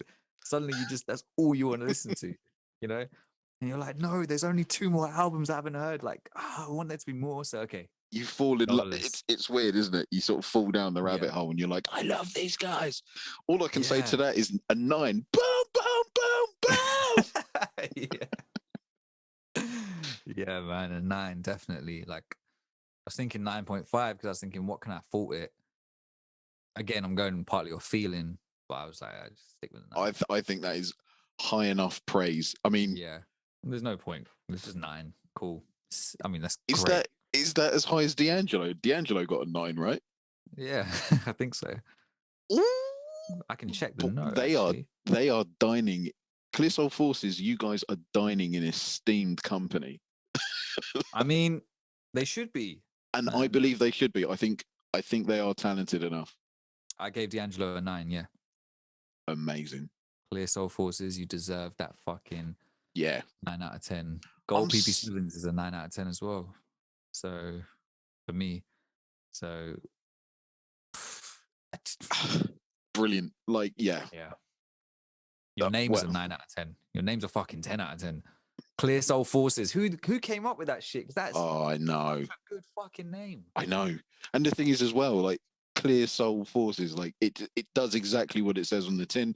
They are about like the community, like spreading a bit of positivity, like rapping about their lives. Like there's a lot to them. They're 4 people with a lot of substance and a hell of a lot of ability as well. So look, they paint pictures.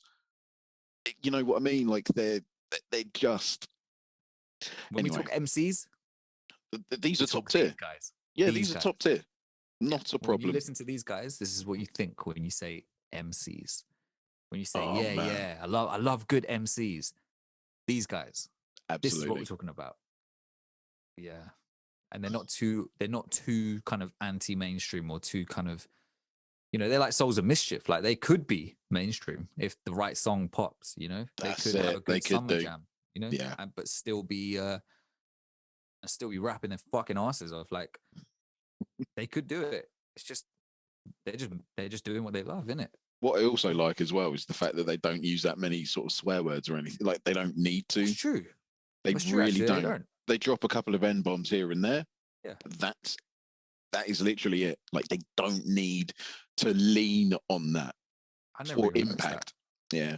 Wow. And so you just said that. Yeah, you're right. Mm. Yeah, that's some Listen, good shit, man. they're top draw. End of story. Oh, I'm Sure. so glad that you gave them a 9. Yeah, man. I mean, did you expect any less? No. Nah, Nah, man. I This didn't. is right up my alley. This is right up my fucking alley, man. Sweet.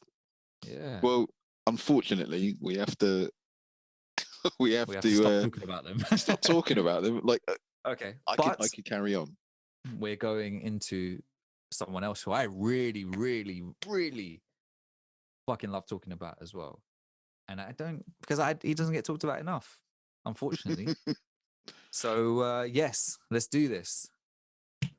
Exchange 2. Indeed. This episode. Who was it? It was Big fucking K.R.I.T. Big K.R.I.T. King Remembered in Time. That's what it stands for. Forever is a mighty long time. Double album. Yeah. Now, I know we talk about length for the albums that we've been discussing, but when I consider this one, it's interesting. I don't put it in the same category as other long albums because of the way it's structured. And I'm going to kind of leave it to you to kind of explain your thoughts and stuff. So go ahead. Okay. So it is a double album. So what I've done, like normally what I do is I'll go through every single song. Because it's a double album, I've chosen it's 22 songs all in all. So I've chosen 11 songs to review. 6 from the first, 5 from the second. Nice. Cool. Now this is an album which is it's again like football. It is a game of two halves, isn't it?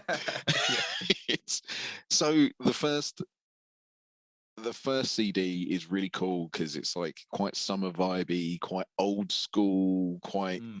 There's a lot of nods to sort of late 90s, early 2000s hip hop. Like southern hip hop and stuff as well. And southern hip, yeah. So I get like UGK vibes from him and stuff. Like he's from the south. Because he's exactly, yeah, and that really comes through. That's I've listened to, oh my goodness, Cadillactica. That was his first album, right? No, that was his. That was his second album. Second album, pardon me. So that was the first time I heard of him. Anyway, yeah, he was recommended to me, and I just love the southern. There's just something about the southern drawl. Yeah. And it's really cool, especially with rapping. Yeah. Yeah, so that was the first half, and then the second half of the album is, oh boy, it's very, very grown up. It's almost like the themes of, especially in the musicality, like the themes they're expanded a little more, and also what he's talking about is a little more deep, and you get this completely other side to his sort of personality, right? For sure. So I'm going to go through my notes, right? Do you know what his real name is? Do you know what? No. His name's Justin Scott. Oh, Skeen. Yeah, that's one of my favorite songs on the album. Yeah, so that explains. Oh, it's about him. Yeah. I didn't know that. Justin as well. Yeah. Hey, Justin. Is he related to? He's not related to Jill Scott, is he? Oh, I didn't even think about that, but no, I don't know. I was going to say because but that's why the first that's half. A good song. That's why the first disc starts with Big K.R.I.T. Yeah. Second disc starts with Justin Scott. I did not clock that. I wanted you to say it, but then I thought actually, when I first heard this, I didn't know his name was Justin Scott either. I had no idea for so long. So actually, yeah, that's why it occurred to me now, and I was like, oh shit, wait, yeah. So, holy moly! He's a smart little cookie, is our big king remembered in time, isn't he? Our big king remembered in time. Our little big king remembered in time. Like, in all fairness, though, right? do you know what? No, I'll get to it. I'll get to it Yeah, sure, because sure. I think so. My brain's sort of like firing, and I might be shooting like way wider the mark, right? That's Missing the cool. That's hoop, cool. air balls, right? But Yeah. I think so. King Remembered in Time, and also the way that this album ends is very much a talking point. So please remember it. Okay. Okay. Um. Okie dokie. So what I did was on CD one of my favorite tunes was with Ti, Big Oh Bank. yeah.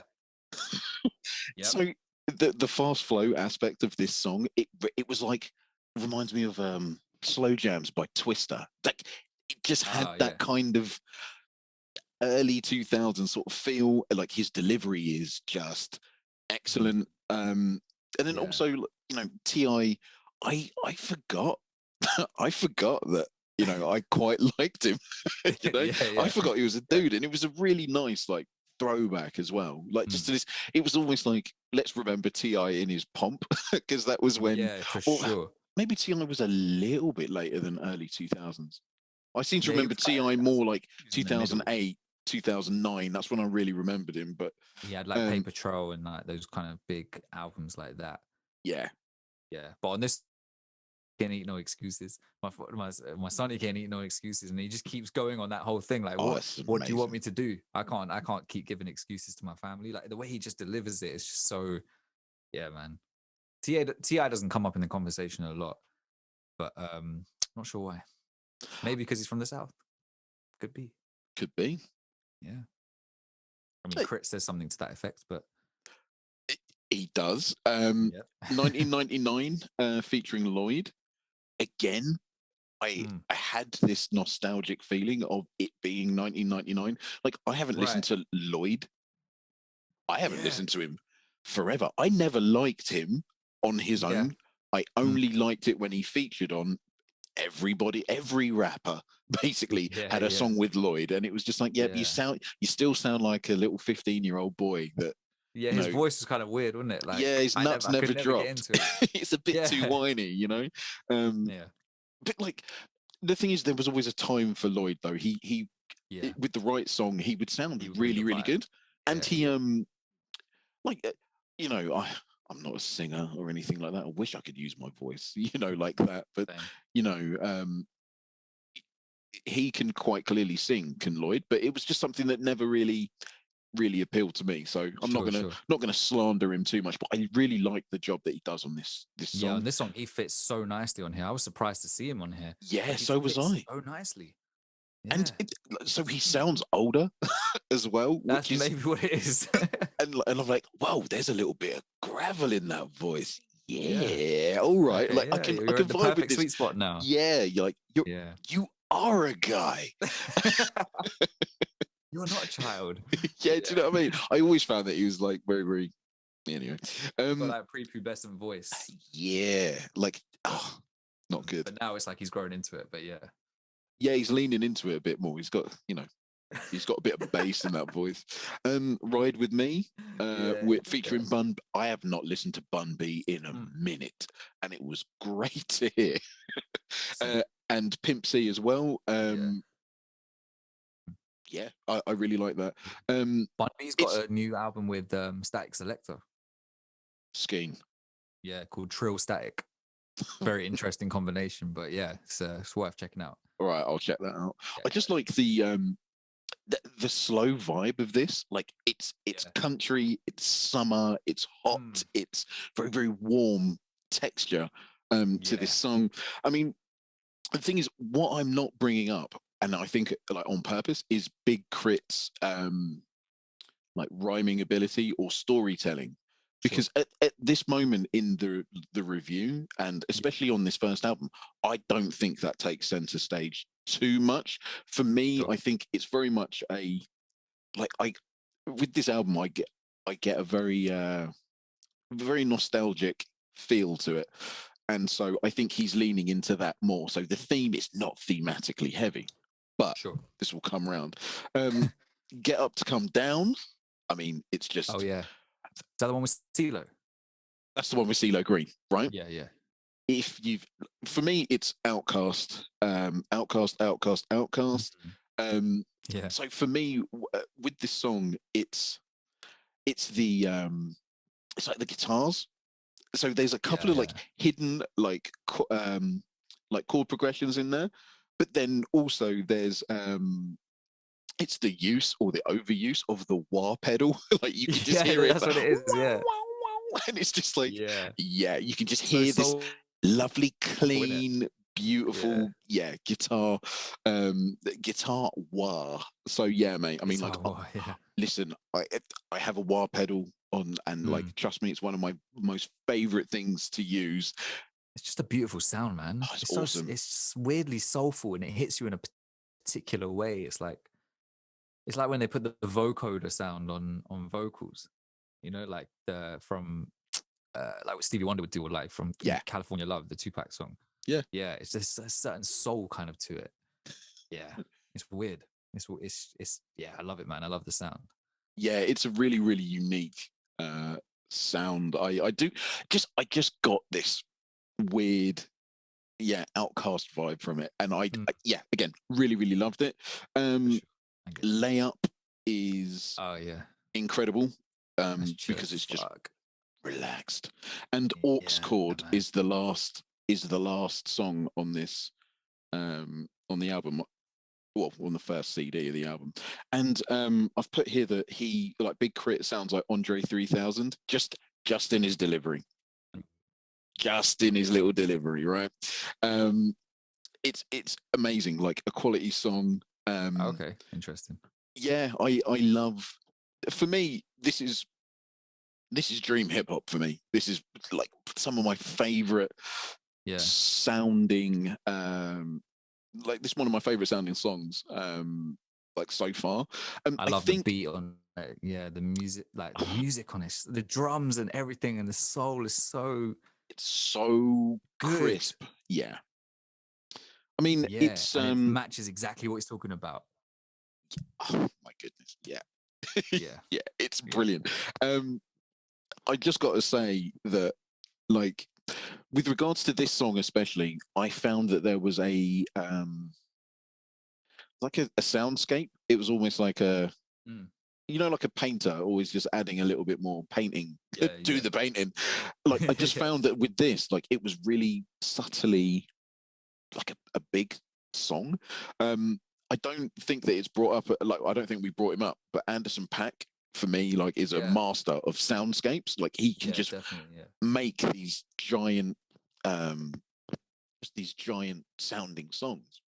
yeah, for um sure. and I get the impression with this song, Aux Chord, that it, that it was massive and they've stripped it back. I think Yeah, that's what's happened here, like on this song. But I don't know, man. My mind just goes to places with this one. I think it's brilliant, actually. it's Then so on, good. Yeah, I love that song. yeah, and then on CD2, on the second one, Mixed Messages. Um, Fucking Again, love that shit. Yeah, so good. Sunday morning I song, got a that whole is. lot of yeah, so good, man. Man, it's good. I mean, again, so theme tune, like themes of Big Crit and stuff. Like, at the Mm, moment, again, I think he's coming out of the first half of the album, and yeah. like, it's like, yeah, it's kind of throwaway, right, in the themes. Okay. But then, like, Higher Calling with Jill Scott, I've just put Yeah, 4 hearts. I knew you'd like that. Yeah. I love what he's talking about. Mm, I love. I just love it. It's just so nice to hear soulful. Jill Scott again.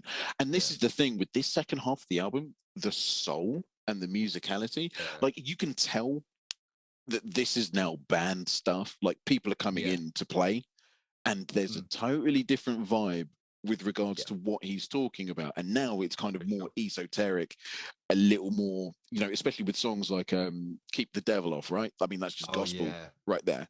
That's Yeah, just yeah, that's some good fucking gospel rap, man. Like if ever there is any, like, Kanye's had his hand at that, but Crit, no, this is Crit, legit.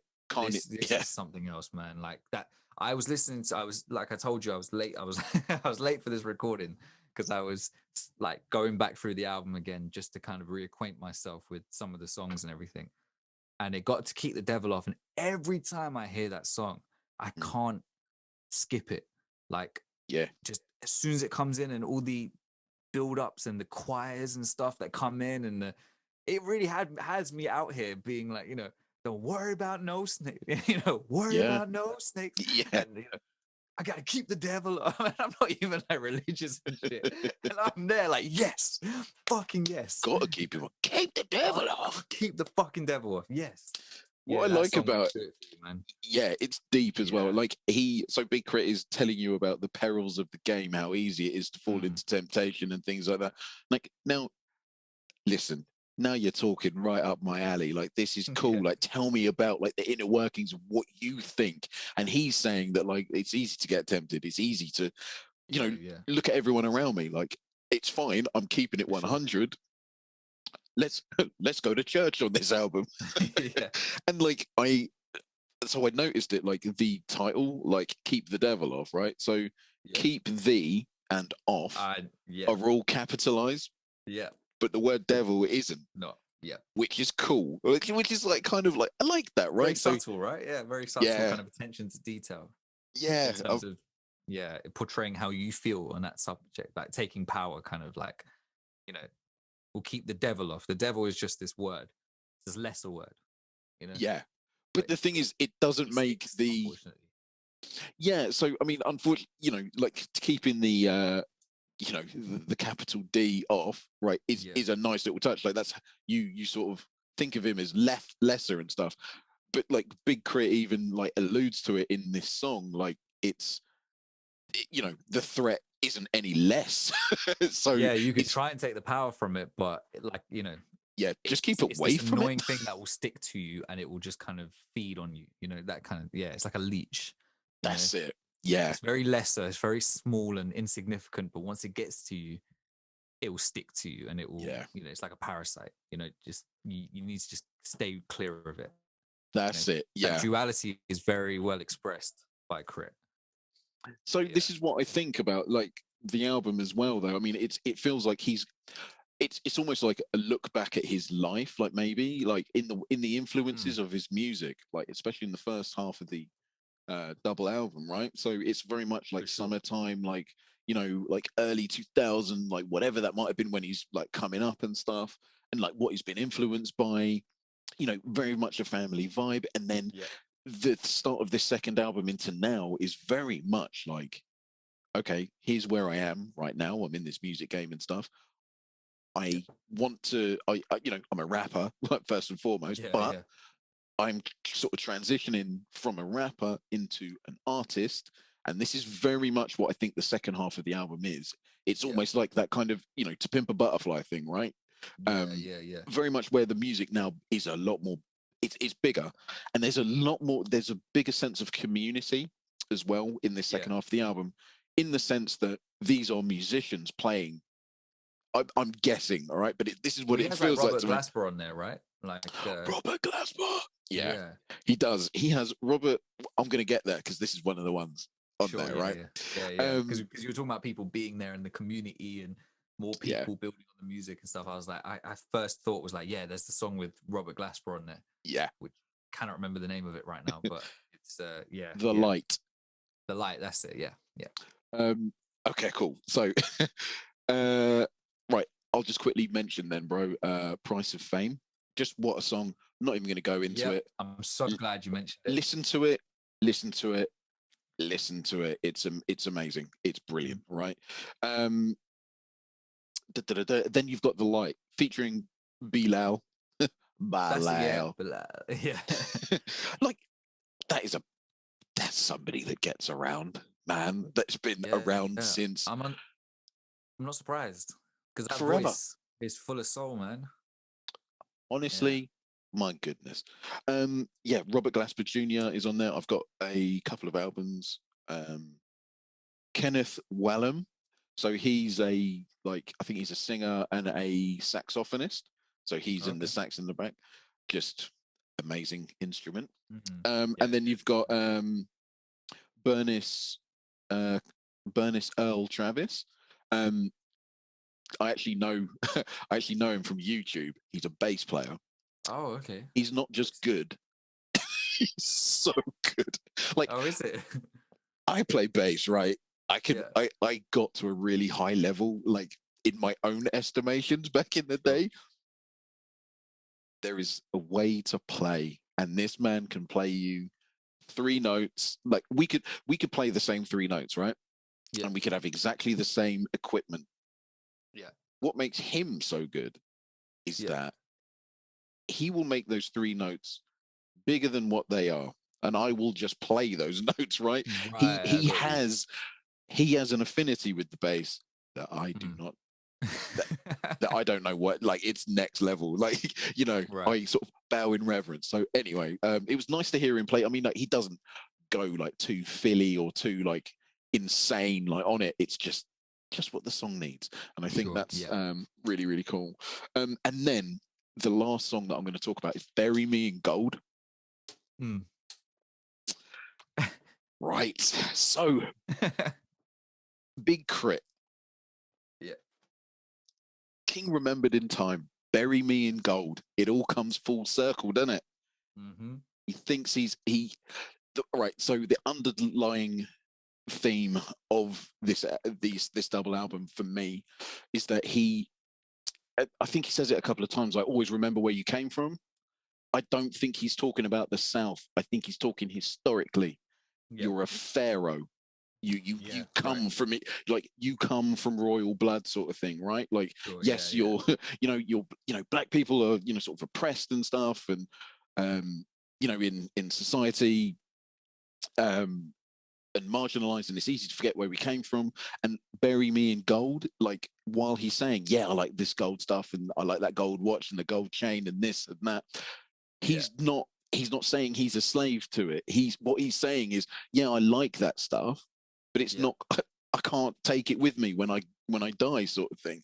So Yeah. yeah, bury me in the gold because it's of no use to me or you. Sure. Remember that you're a king or a Yeah. pharaoh, or remember that you're a queen or or pharaoh. Like, you know what I mean? Like, Yeah. Yeah. it's a very, for me, just as soon as I saw the song title "Bury Me in Gold," I was like, he's talking about pharaohs, and I didn't need to Oh, listen okay. to it. And then I heard it, Interesting. and I was like, it's got to be, it's Yeah. Yeah. gotta be that. It's That's just, sick, man. That's yeah. sick. That It summation of that. Yeah. Fucking yeah. Sick, man. it's You've listen, done justice to him. it's I mean, would I, so the thing is as well, right, what we spoke about earlier on, would I recommend Clear Soul Forces? Would you recommend Clear Soul Forces? Absolutely. Yeah. Now, as a double album, would I Yeah. recommend this to anyone? If you want to have your head like go through a lot of emotions and actually grow with a human being, not a problem. Not For sure. a problem. For Okay. sure. Yeah. This is great stuff. And I enjoyed it way more than I thought I would, because I gave it a quick run through, like when you gave it to me last week, gave it a Mm. quick run through, and I was like, oh, I don't know about the length. And then I listened to it. Just, I think I went for a walk and I Mm. listened to it, like the whole album, didn't skip anything, and I didn't realize A, how far I'd walked, B, how much Yeah. time Yeah. had gone by. But it was it didn't feel like a long album. Like, it didn't feel No, like a it double doesn't. album. No, it doesn't. Do you know what's interesting is that it's to me it feels like just two separate albums that you could have released separately Hmm. but put together as one in order to fulfill the kind of coming full circle idea and to make sta- uh, each one is more powerful in the presence of the other, it I feels like. agree. Mm. So we've had double albums before in the past, and in the present people still do it. And I don't mean the deluxe thing, I mean like when the album comes out it's like a double album, right? Mm. um this is an example of how you do it right. I agree. you know um Drake almost did it. I get what he tried to do. He tried to make one half kind of hip hop rapping, and then the other half was the R&B side. Didn't fully commit, but like, you know, this, but that was a good attempt, I think, because it wasn't just, well, I've got 30 songs, I'll just put 15 on this side and 15 on this side and just say, oh, it's a double album, therefore I'm going to give you 30 tracks of bullshit, right?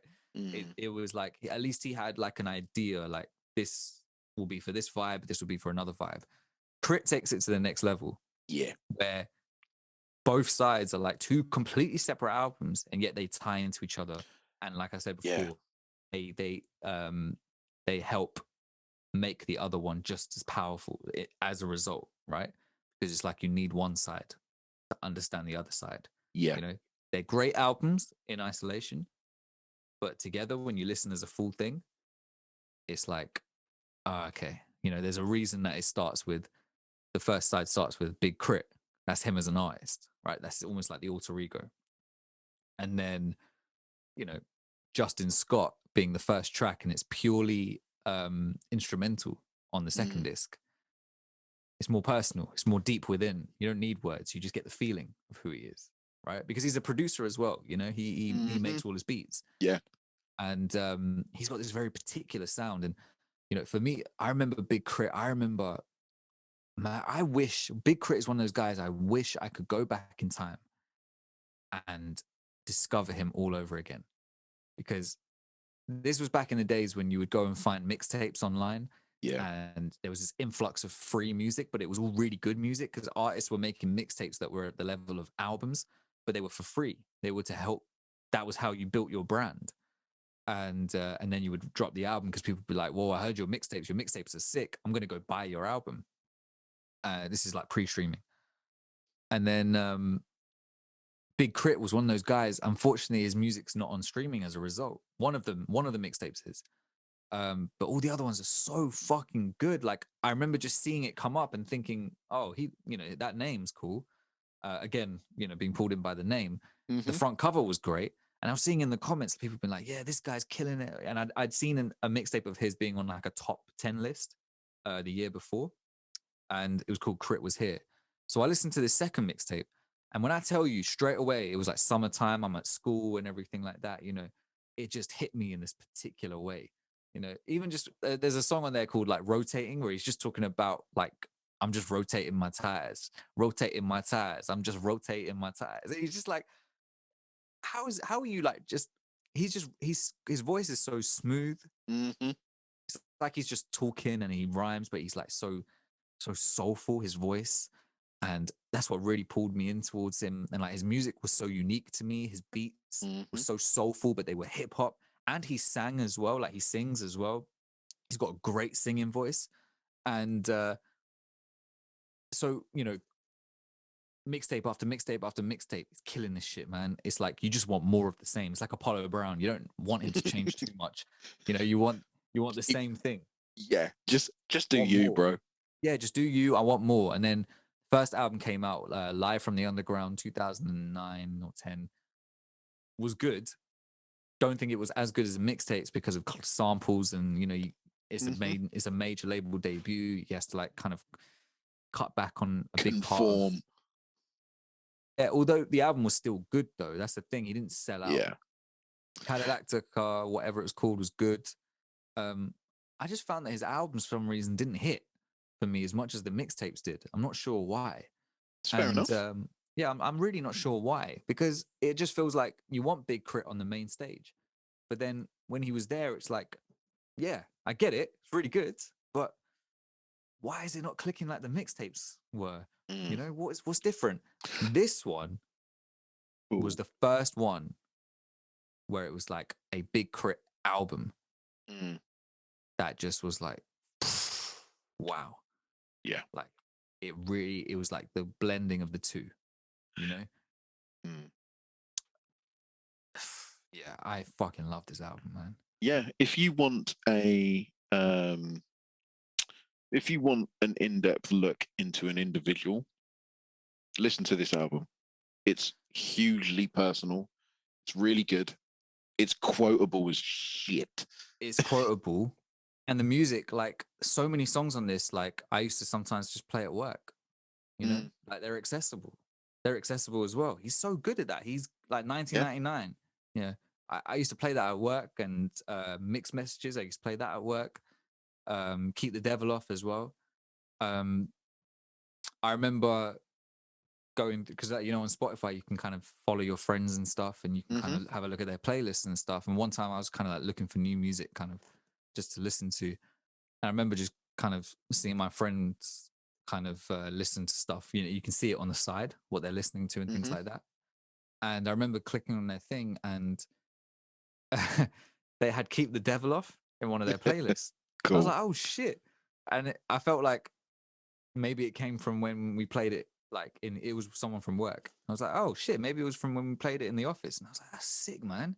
Like, this is the thing. I've heard people say, like, why is Big K.R.I.T not as big as he is? He came out around the same time as Kendrick. To me, he's just as lyrical as Kendrick. He's just as accessible as Kendrick. He's conscious like Kendrick, but can still make accessible mainstream stuff. He's really in tune with how he makes the music. He's not just a rapper who raps on beats, because he makes the beats. And he says it on the first song, I think. He says like something about your geography. You know, imagine not being able to blow because of geography. So based on where you are, you know, and I'm like, damn, that's why I mentioned the thing with T.I. You know, are these guys not getting their mentions? Even though the South has done so much for hip hop in terms of its sound now, especially, like, you know, these, like, the South dominates hip hop in terms of the mainstream sound, right? Yeah, definitely. All that stuff, that triplet flow and the trap beats and all that sort of stuff, and exactly. The snare rolls and things, that all came from the old like 3-6 Mafia and UGK and Project Pat and all these guys, and Outkast as well. Exactly. Like, yeah, these guys were real like trailblazers, like real innovative. Ludacris as well. Ludacris, yeah, that guy's voice is so fucking big but nimble, and his punchlines, and he's like funny. And what happened to that guy, man? Oh, well, he became an actor, and he found there's more money in that. He found Fast and the Furious. La Familia. I hate Fast and the Furious, man. No, I take it 1/4 mile at a time. That's up, good. Vin Diesel. Shut up. I'm not gonna lie, like I'm not a big fan of the Fast and Furious thing. I find them cringy. I must admit, Fast and the Furious 5 is excellent. Really? Yeah. Because they switched up the formula. Oh, okay. Like, because beforehand, number one and two were like, I saw them and I didn't really like them. The second one was funny because like you could tell they had fun together though. Like you could really see like there was a real sort of bond and they had a great laugh.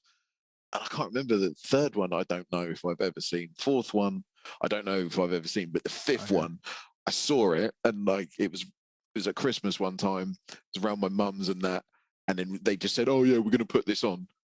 Sure. It's a sick film. It's a heist film. Really? Yeah, it's really good. Okay, I might check that one out then. That's the only one I would say check out because I've seen one with a submarine, and The Rock is like holding a missile on the ice. I get it. Like, and I was like, you guys were carjackers, and now you're blimmin' what? Yeah. How have they stretched this out for like 8 or 9 films? But like, that's what I always wonder. Like, how have you done that? And yeah, I just find it corny as fuck, man. Like, I find them so cringy in the dialogue and everything, and I'm just like, okay, whatever, man. Like, it's, you know how you have some films that are like fun, like, so you can overlook that stuff, and I get these films are meant to be that, but for some reason even that part doesn't click with me. Like, it's just a fun dumb film. It's a money machine though, that's why I get turned off by it. Yeah. Like usually I can watch dumb films that are just funny and they're not meant to be taken seriously. And yeah, of course I'm down for all that shit. There's something like Fast and Furious which just doesn't even click on that front for me. Like, I actually watch it and I feel like my dad. Like, I'll sit there and be like, what is this trash? You know? No, they are toilet films. They are toilet films. Yeah, they're rubbish. They are absolutely rubbish. Apart from number 5. Okay, I'll stand. Number 5. That is the hill I will die on. Like, I enjoyed that a lot. Is that a top 5 of all time? No, I'm joking. But it doesn't even scratch the top 200, top mate. 5 films. Nah, man. Yeah, why did I get onto that? Oh, because Ludacris. Yeah, but like he was amazing. Like, yeah, the South had some. I still has some. It's like, I don't know how you feel about like Young Thug, but I mean, I can take or leave, but I can totally see the appeal though. That's the thing. I find him so interesting, and I'm not sure why. Like there's something about the way he uses his voice over those beats, how Yeah, kind of weirdly unapologetic he is about using that flow. And I think he's really innovated and just kind of put forward this whole new wave of these rappers who clearly mimicking him. And but on the flip side, there's a song called Trap Trap Trap with Rick Ross, where with Wale. And yeah, I know oh, the name's a bit Wale, off-putting, man. but yeah, Wale's got a sick verse on there. Rick Ross got a sick verse on there. The beat is so hard. Young Thug comes through with a sick verse on there. Like he's not doing his typical Young Thug thing. Okay, cool. If you heard for the first time, you might not have thought that was Young Thug. He just talks in his normal voice, not the high pitched kind of weird kind of delivery he does. Yeah, yeah. He just goes normal and raps. And I'm like, where did this come? This, you know, that whole thing we talk about, like keeping faith in your listeners or having certain like kind of talent or skill that you kind of just keep to the side because you just don't Yeah. want to use it. There's something I find really interesting about that. Young Thug has that. Young Thug can rap, but he actually just does something I find just a bit more interesting. You know, I think his vocal dexterity and stuff is really weird and strange, but there's something weirdly appealing about it. Again, he's from the South. These guys are really innovative, right? And Definitely. Big Crit is part of that, but for some reason he hasn't cut through the mainstream. Like there's so many people I ask, do you know Big Crit? And it's like, no, who's that? And I'm like, no, man. Like I get it. I understand why you wouldn't know who he is. So I just don't get why he hasn't cut through. I don't think he's gotten into people's sort of essential listening list. Like Yeah, and I don't understand. Like, but the thing is, I can see why. what's your Because reason? Like, what would you so think I is? think that on a surface level, he's sort of number one, he's difficult to sort of pigeonhole, right? Because he can do Yeah, it all, jack of all yeah, trades, and well, he's a master of one, which is like rapping and stuff.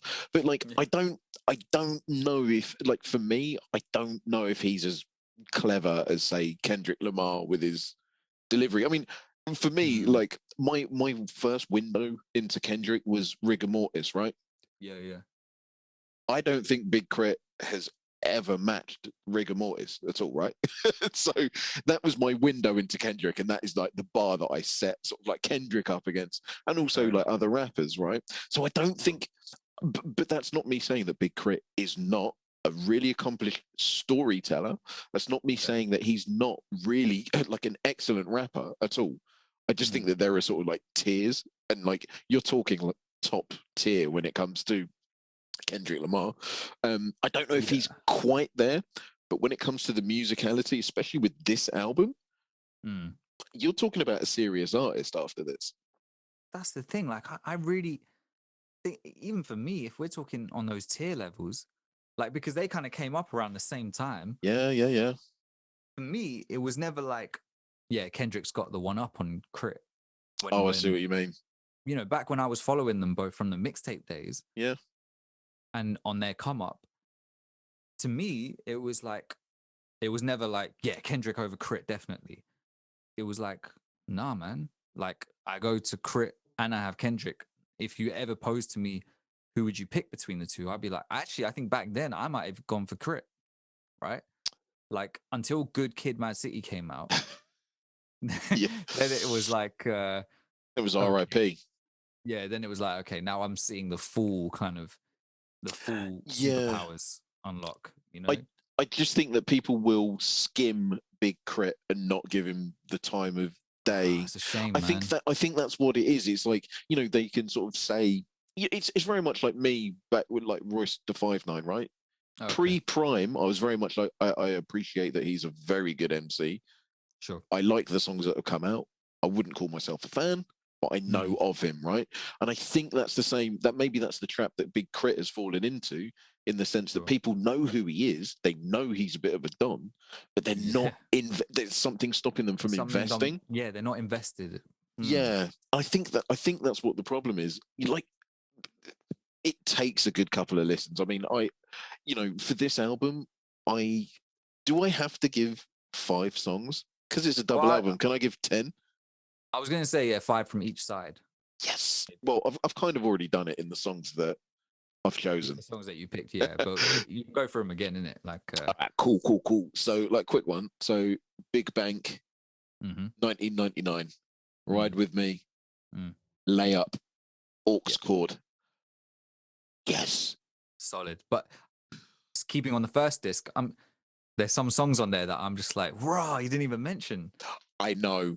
I like know. Confetti, Oh, dude, I know. I even used the word confetti today. Like, I bro. know. That song, the build up, and then the beat drop, and how it changed, like, Hey, oh, it gets me gas every time. shouldn't have Get given me a Away. double. Shouldn't have given me a double album then, bro. Then Should how you? else would I? Yeah, I was tempted to be like, okay, I'll give you this album, but just listen to the first half, or just listen to. But you Yeah. need it as a whole, you know. Get Away. Yeah. I love that song. You know, Yeah, man. I need to Like, get didn't away from that bullshit today. It's get up so. to get down as well. I didn't Oh yeah, mention. get up Like, to get yeah, I down. mean, amazing. And The then the thing is, second. Hmm, interesting about Get Away. You know, we're talking about accessibility and people like liking Big Crit and knowing him and stuff, right? yeah. I remember when we were at work, right? I remember one time coming into work, and I'm not gonna say her name, but you know who sat next to me, right? Yeah. Yeah, yeah. I remember she was listening to something on Spotify, and then she goes, "What are you listening to?" And I said, "Oh, I'm listening to this guy called Big Crit." And she was like, "Okay, you know, give me a song to listen to it, please." I love it when people say that because I'm Yeah. like, "Yes." And then so I picked Getaway, right? Nice. Um, I remember she listened to it and she was like, "That was so good." She was like, "You know, I love the kind of the soul hip hop mash, you know, Yeah. because if you're not into hip hop, you probably haven't heard that on a mainstream level before. Mm, But that song is accessible enough that I could give it to anyone, I reckon, and they'll be like, "Whoa, this is so yeah. good. This is so interesting." 1999, you could give that to anyone. Big Bank, you play that shit in the car, in the gym. Absolutely. Confetti, bruv, Confetti. Big I Crit, know. even the first song, Big Crit, gets me gassed. Mate, Like, it's brilliant, isn't it? yeah, Yeah.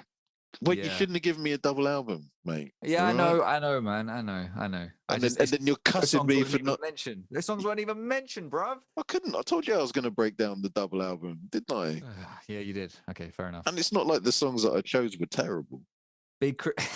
I don't think there's any terrible songs on there, so fair enough. You But know what I mean? They're this just getting on my big, back, right? big Crit holds a special place in my heart because I feel like he should be much, much bigger. He's big, but he's not. I Yeah, think he could. He's probably he could be. I don't think he's content with where he's at. I think the average artist would be content with where he's at. yeah. I think he knows, like I know, that he should be somewhere else. He deserves to be I think somewhere he else. will be. It's just, can you Maybe it's maybe taking a match? bit of time. Yeah, can you? But the thing is, like, you got to, you know, it sort of happened to me, like, and I'm not saying that I was ever an artist as, you know, accomplished as Big Crit. Like I'm not saying that, but what I'm saying is that I had to, I had to learn how to be content with nothing. Right. Do you know what I mean? No, but this is the thing. I tried music. It didn't work Yeah. out for me. I had to reinvent myself. Like, I had a long, hard look at myself for a few years. Like, Sure, yeah. what do I enjoy? What do I need to do? And I had to reinvent myself. Like, unfortunately, not everybody can make it onto the thing. But maybe it's a I tougher, understand that. yeah. But maybe it's a tougher pill to swallow, because he's so close. I That's guess. what I mean. He's in. He's not. He's like, Mm. you know, he's there. He's like, and he came up with it. I wonder sometimes if there was no Kendrick, would Crit have been Do you know that what? I guy? don't think so, because there'd still be other people though. Kendrick wasn't Yeah, there. Do you know what I mean? I yeah, yeah, I yeah. think there is a reason why. I don't know what it is that's holding him back. I also think that Crit. You know, when we were talking about his two albums, right? His two mainstream albums, Mm, that they were a bit hindered. Just was a bit hindered. I can't remember exactly what happened at the time, but I remember there was a point where it was like his first album. I think it got delayed a couple times, and you know he started running into like the label issues and things like that. It wasn't on him. I don't think. This is the thing. This is what I think why I feel so bad for him as well. Is that a lot of the time, a lot of this stuff wasn't on him. He's just been doing his thing consistently and growing and getting better as an artist. And then so suddenly what is it? he Mm, signs to a label. Sick. Now he's going to get onto the main stage, but then the label, all this, the industry stuff fucks about, and it's like I remember not even knowing the album had come out, and I'm there being a massive Big Crit fan of like, whoa, wait, the album came out. Oh shit, yeah, okay, I need, you know, this is back when you could get the CD, so it's like, oh shit, okay, I need to order that, you know, and it's like, and actually have a listen to it. So that was a bit staggered, and then his second album just didn't move the needle like that. Whereas Kendrick came out the gate, Section 80 was sick, like especially in the underground. And then Good Kid, Mad City, he had, I think what it is as well, Kendrick had the Dre co-sign as well. Dre was Yeah. working on the album. That's gonna help. Kendrick Does could have put out another kind of Section 80 kind of album, where it's like he kind of stayed on that level. And sometimes there's certain things outside of the music which propel you to this kind of stratospheric kind of level of fame. Same with Eminem. I wonder if Eminem signed to Raucus instead of with Dr. Dre, he may have just been one of these extremely well-respected, really good kind of rappers who was just kind of dipped in and out of the mainstream, but he was on one of these kind of more grassroots or down to like underground kind of labels, right? He was just another sick MC on their roster. He might not have been the Eminem that we think about because that's where he was going to go first. Sometimes there's all these industry things, and Kendrick has back to back Good Kid, Mad City, and To Pimp a Butterfly, and then Damn. He at this point he's like a the New West as well, the mixtape. Yeah, just and Kendrick's then just on it like that. Like New West Volume 2, which has probably one of my favorite tunes. What's that? It Ain't Hard to Tell remix. Oh shit, I haven't heard that. Honestly, it's not even that Kendrick's on that. Like I can't remember who the other MC is on that. It's already a good song. Like it ain't hard to tell by Nas, but then originally Human Nature by MJ. But like my goodness. Yeah, that sample flip is nice. Honestly, it's probably one of my favorites in the history of music. Like SWV did a tune called Right Here. Right Here. It's one of my Did you know Banger. Pharrell Williams is on that song? I feel like I've heard that, but then I was like, where? At the beginning, he's like the sample guy at the beginning. It's the SWV. Yeah. Is that him? Yeah. Oh, that makes so much sense. That sounds like him. Yeah. Pharrell Williams. I found that out the other day, and I nearly dropped my phone. I didn't think there was an overlap between them, like Pharrell and like in terms of their eras and stuff like that. But, neither did I. I thought that. So SWV was what? 90s, wasn't it? 96. That song. Why is Pharrell? Why is Pharrell? Yeah, it's Pharrell. Was he like an intern at the label or something? No idea. No idea. I might just have all my facts wrong on that. But yeah, coming back to what? So have you noticed that like somebody did like a breakdown of all of Pharrell's sort of like atypical with the 4-bar loops. With the 4-bar loop. Yeah. SWV is come together. SWV has that 4-bar loop. I just did that in my head, and I'm like, yes. Did you produce? You couldn't have. No, that's what I was thinking. Because is it? That is the original song. It's not like a remix which has the Human Nature sample in it. That's the remix with the Human Nature sample. Yeah, that's the Is that the remix? That's the remix. Yeah, that's not the original tune. That's not the original. No. That makes more sense. If for some reason in my head I was thinking that, I think because I listened to that one so often, I'm just like, I just assume it's the original version. Yeah. But maybe that's where the overlap is. Maybe that's because it's Pharrell. Okay. Because I was wondering, like, I didn't think Pharrell was in that era. But then neither did I. So maybe he Okay, that makes so much more sense then. Yeah, okay. Yeah, I keep thinking it's just the remix is the original. I think because it's always there. Yeah, it's always there, and it's always put as like Human Nature mix or something like that. And I'm just correct. Yeah, not blatant, just remix. Because then it would be like, oh, it's the remix. Yeah, it's one of my favorite childhood songs. I love it. I love that song. Yeah, I fucking love that song. But again, like it's one of those things. SWV didn't make it great. Nas didn't make it great. MJ made it great. The originator of that. Man. It's almost like Kanye West, what we were talking about a good few weeks ago. With the Curtis, with Curtis Mayfield and stuff. Like he didn't make Touch the Sky. Like he didn't make Move On Up. Sorry, brilliant on Touch the Sky. It was already a banger. Yeah, it's so one of the best songs ever. If you repurpose gold, you're gonna get more gold. You're gonna get more gold. That's the foundation, right? That's it. Yeah. If you it's the same with like any Michael Jackson. Take Liberian Girl for example. When Tupac, when they did, Tupac's one of the Was best storytellers in the world of hip hop ever. Um, I would even go so far to, well, for me, he was my window into rap, right? So the first guy okay. that got me in. So Mm, for me, he is the best. Okay. okay. Yeah. Um, but to have him rap over Liberian That Girl, sample, yeah. The letter to my unborn. Letter to My Unborn, and it's Yeah. just wow, I got thematically. shot 5 times and I'm But still breathing. I was Living thinking that proof there's a God if you if you need a need a reason. reason, I was thinking of Been in the right exactly or that. the wrong way. And I just love Tupac. But it sure ain't better. Hope you understand my love letter to my unborn child. Oh man, it's so his And he, it, they say I'm I being just, guilty of being ages. There's no way in hell I could ever be a rapist. I'm trying to say this. Oh shit.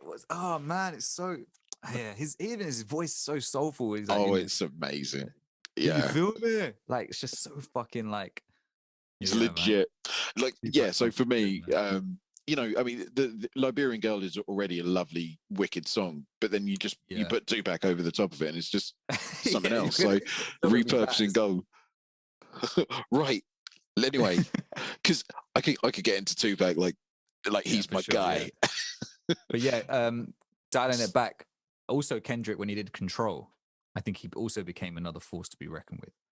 That Control Yeah. verse, you know that, and Oh yeah. he called out Crit in that. I think, you know, I'm pretty sure he did. Yeah, he did Big Crit, Wale, Pusha T, Drake. That's it. Yeah, Yeah. remember that shit. Yeah.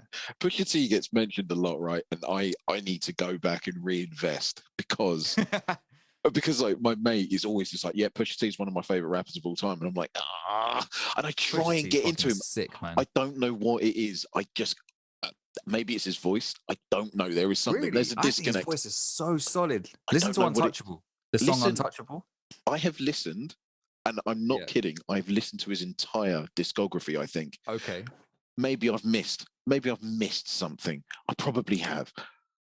I need to go back and listen to them again because I've only listened Sure. once all the way through, and I don't think that I gave it the due time. So maybe. What about the Clips albums? Yeah. So yeah, I listened to Clips Oh, okay. Fair enough. back in So the day. So I haven't listened to Pusha T. Sorry, I haven't listened to Clips since.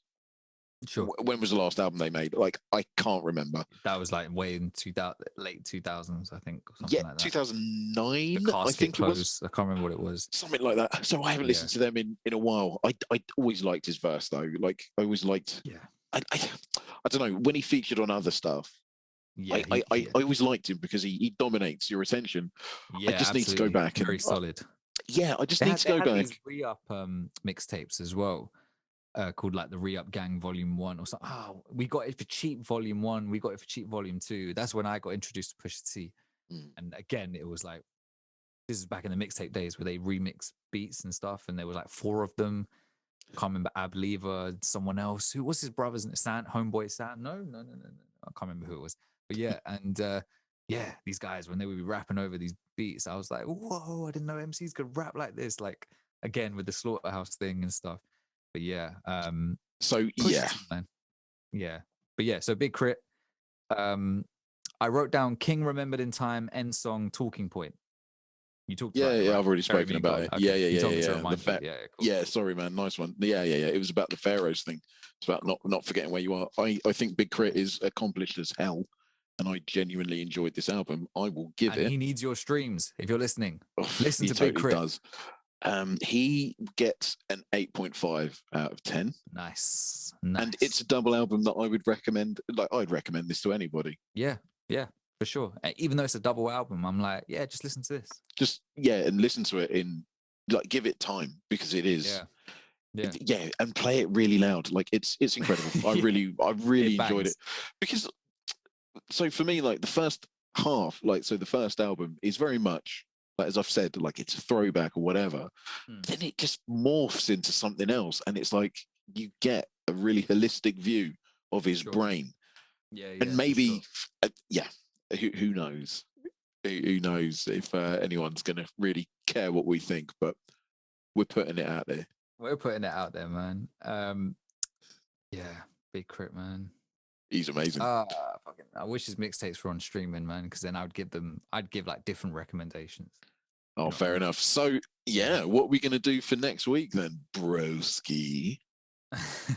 Hey, uh, bro. yeah. Do you wanna go first? Ah, go on then. Or are you still decided? I'm having a look at the list right now. Um, have you listened to People Under the Stairs? Nope. And I want you to give that one to me so I can actually Yeah, finally. the album is called OST Okay. by People Under the Stairs. That's what y'all getting. Okay, perfect. I'm gonna give you. You know how the Ian Kelly one was like the newest one. Yeah. Yeah, I'm gonna beat that, and I'm gonna give you Gets Conflict of Interest, which came out at this time of recording Yeah. last Friday, I think. Yeah. No, maybe 2 Fridays ago. But yep, I'm just Sweet. gonna give that one Some to of that you. UK stuff, eh? Yeah, man. Listen, Sure, man. I've been listening to, honestly, yeah, we'll get into it next week. I've been Yeah, man. listening to Get since, I think, the get go. I think From since the start. nice. Like, Yeah, listen, this is what happens, people. You listen to the K&D podcast and you get bars. yeah, bars for day. Well, yeah, Bars for that's Daves. we repurposed those bars. But yeah, anyways. Yeah, man, from the get go. But yeah, man, this has been a lot of fun. Like, oh man, Yeah, man. Calypso Falls. I do think that I mistook Efave and Ilahid's names earlier on. Oh, okay. Ilahid, he sounds like Q-Tip. Efave is the considered dude. That would make sense because that's how when you said it, I was like, Ilahid feels like he. I hope He's I'm saying Q-Tip. his name right. Yeah, he fit that kind of mold of what you were describing more. Do you know To me. what? You might as well just blank that out because, like, I want to try and get them to listen to it. Blank that mistake out. I can't be having it. But then it might not be a mistake. Or are you sure that like that's I'm who you're I'm thinking of? I'm positive I made a mistake. I'm not having it. That sounds like too much work, man. I'm leaving it in. Anyways. Great. Listen to this podcast, guys. Y'all don't even know my name, motherfucker. We mess up your names and shit. Yeah. I mean, we don't even know if his name's actually Ilahid or Well, let's be real. Like, I've only ever seen it I've only seen written, it written down. and I've only seen their videos. I haven't Mm. seen any interviews or anything like that. So That's a good shout. I'm gonna go watch some interviews because I'm really really interested in these guys, and it's like I've known about them since 2015, but it's only recently where it's like, yeah, actually, you know what? They've actually got a wider discography. Like, let's go check that shit out. Do you know what I mean? Like, let's get more of that. And yeah. you know, this one is one of my. This is vying for the top spot against Gold PP7s. Like, See, I yeah, prefer this album to Gold. Gold PP7s is good and all, but yeah, this is just it could be a nostalgia factor for me. yeah, fair But enough. yeah, I'm not not my saying entry it's a point. bad album at all. Yeah, Like, yeah. I'm not saying that. I just think that this album especially is way more accomplished. I think that I get that. I think this might overtake it. That's what I mean. Like, yeah. as time goes on, for me, even I think this one might even just overtake that one. I suppose I've sat on this for like 6 years. Like like the Hmm. day this came out, I was on it. Oh shit! Like, sick, man. yeah. I was on it because I was just like, yep, I know all about this girl. Like, I know about their music. Like, Yeah, for you sure. know, I'm hoping for a new album this year. I mean, that might be too much to ask because they dropped one last year, right? was it last year or year before? Forces. Yeah, it was last Yeah, year. it must have been because Detroit 2 was last year and they had that whole conflict. But yeah, man, that'd be sick. Yeah. Oh, do you Yeah, know man. what? I just had a thought. Like, What if Big Sean listens instead of Clear Soul? hey, Big Sean, if you're listening, no, I'm kidding. Hey, no, we don't want none of that. Kidding. I'm kidding. I'm kidding. We don't want beef. We don't do fires. Okay. We do calmness. Anyway. Unless you're Drake. No, come on, man. I gave Drake his. Like, don't give me that. Like, I don't think I was. I don't think I was out of order. I just think that I didn't insult him personally. I didn't insult Drake personally. There's no Your point sandwich being. metaphor begs to differ. I at least listen. I at least had the decency to give him 2 nice pieces of bread on either side of the Oh. poo. Okay. Anyways, All right. This is fatigue let's talking. let's wrap this up. let's outro this shit. Okay. Thank you very much for listening to the K&D Exchange. This has been a hell of a long one. Boom, boom, boom. The thing is, right? I think that we've hit the wall now because we got so excited about Clear Soul Forces at the start. Yeah, I think that's what's happened. That conversation drained a lot of my energy in a good way because I used a lot of it. Yeah, man. Yeah, same here. Like wow. So yeah, apologies if I got your guys' names wrong out of Clear Soul Forces. Like, didn't mean to. It's all love. If you're still listening to it, like, could you imagine if they listen to it? That'd be sick, man. And they listen to the whole Big K.R.I.T conversation as well. And then we got a collab. Like, we made that happen. Could you imagine if that? Oh my goodness, them over soul beats, bruv. Them over some Big K.R.I.T beats. They would rip that shit up in such a good way. And then Big K.R.I.T on the hook or something, and then he gives like a little verse at the beginning or something, and then we would be like in the background just going yay.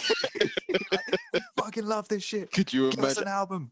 Like, it would blow my mind. But yeah, like, honestly, thank you so much for listening. I mean, like, we obviously love like doing what we're doing here. Yep.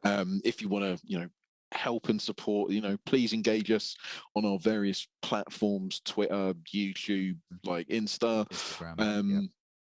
And yeah, I mean, this has been a lot of fun. Yeah, man. Tell me about it. I just love talking about hip hop. So do I. I can't. Yeah. Needs to get out of my system from time to time. All right, then. Well, thank you very much and goodbye. Peace. Peace.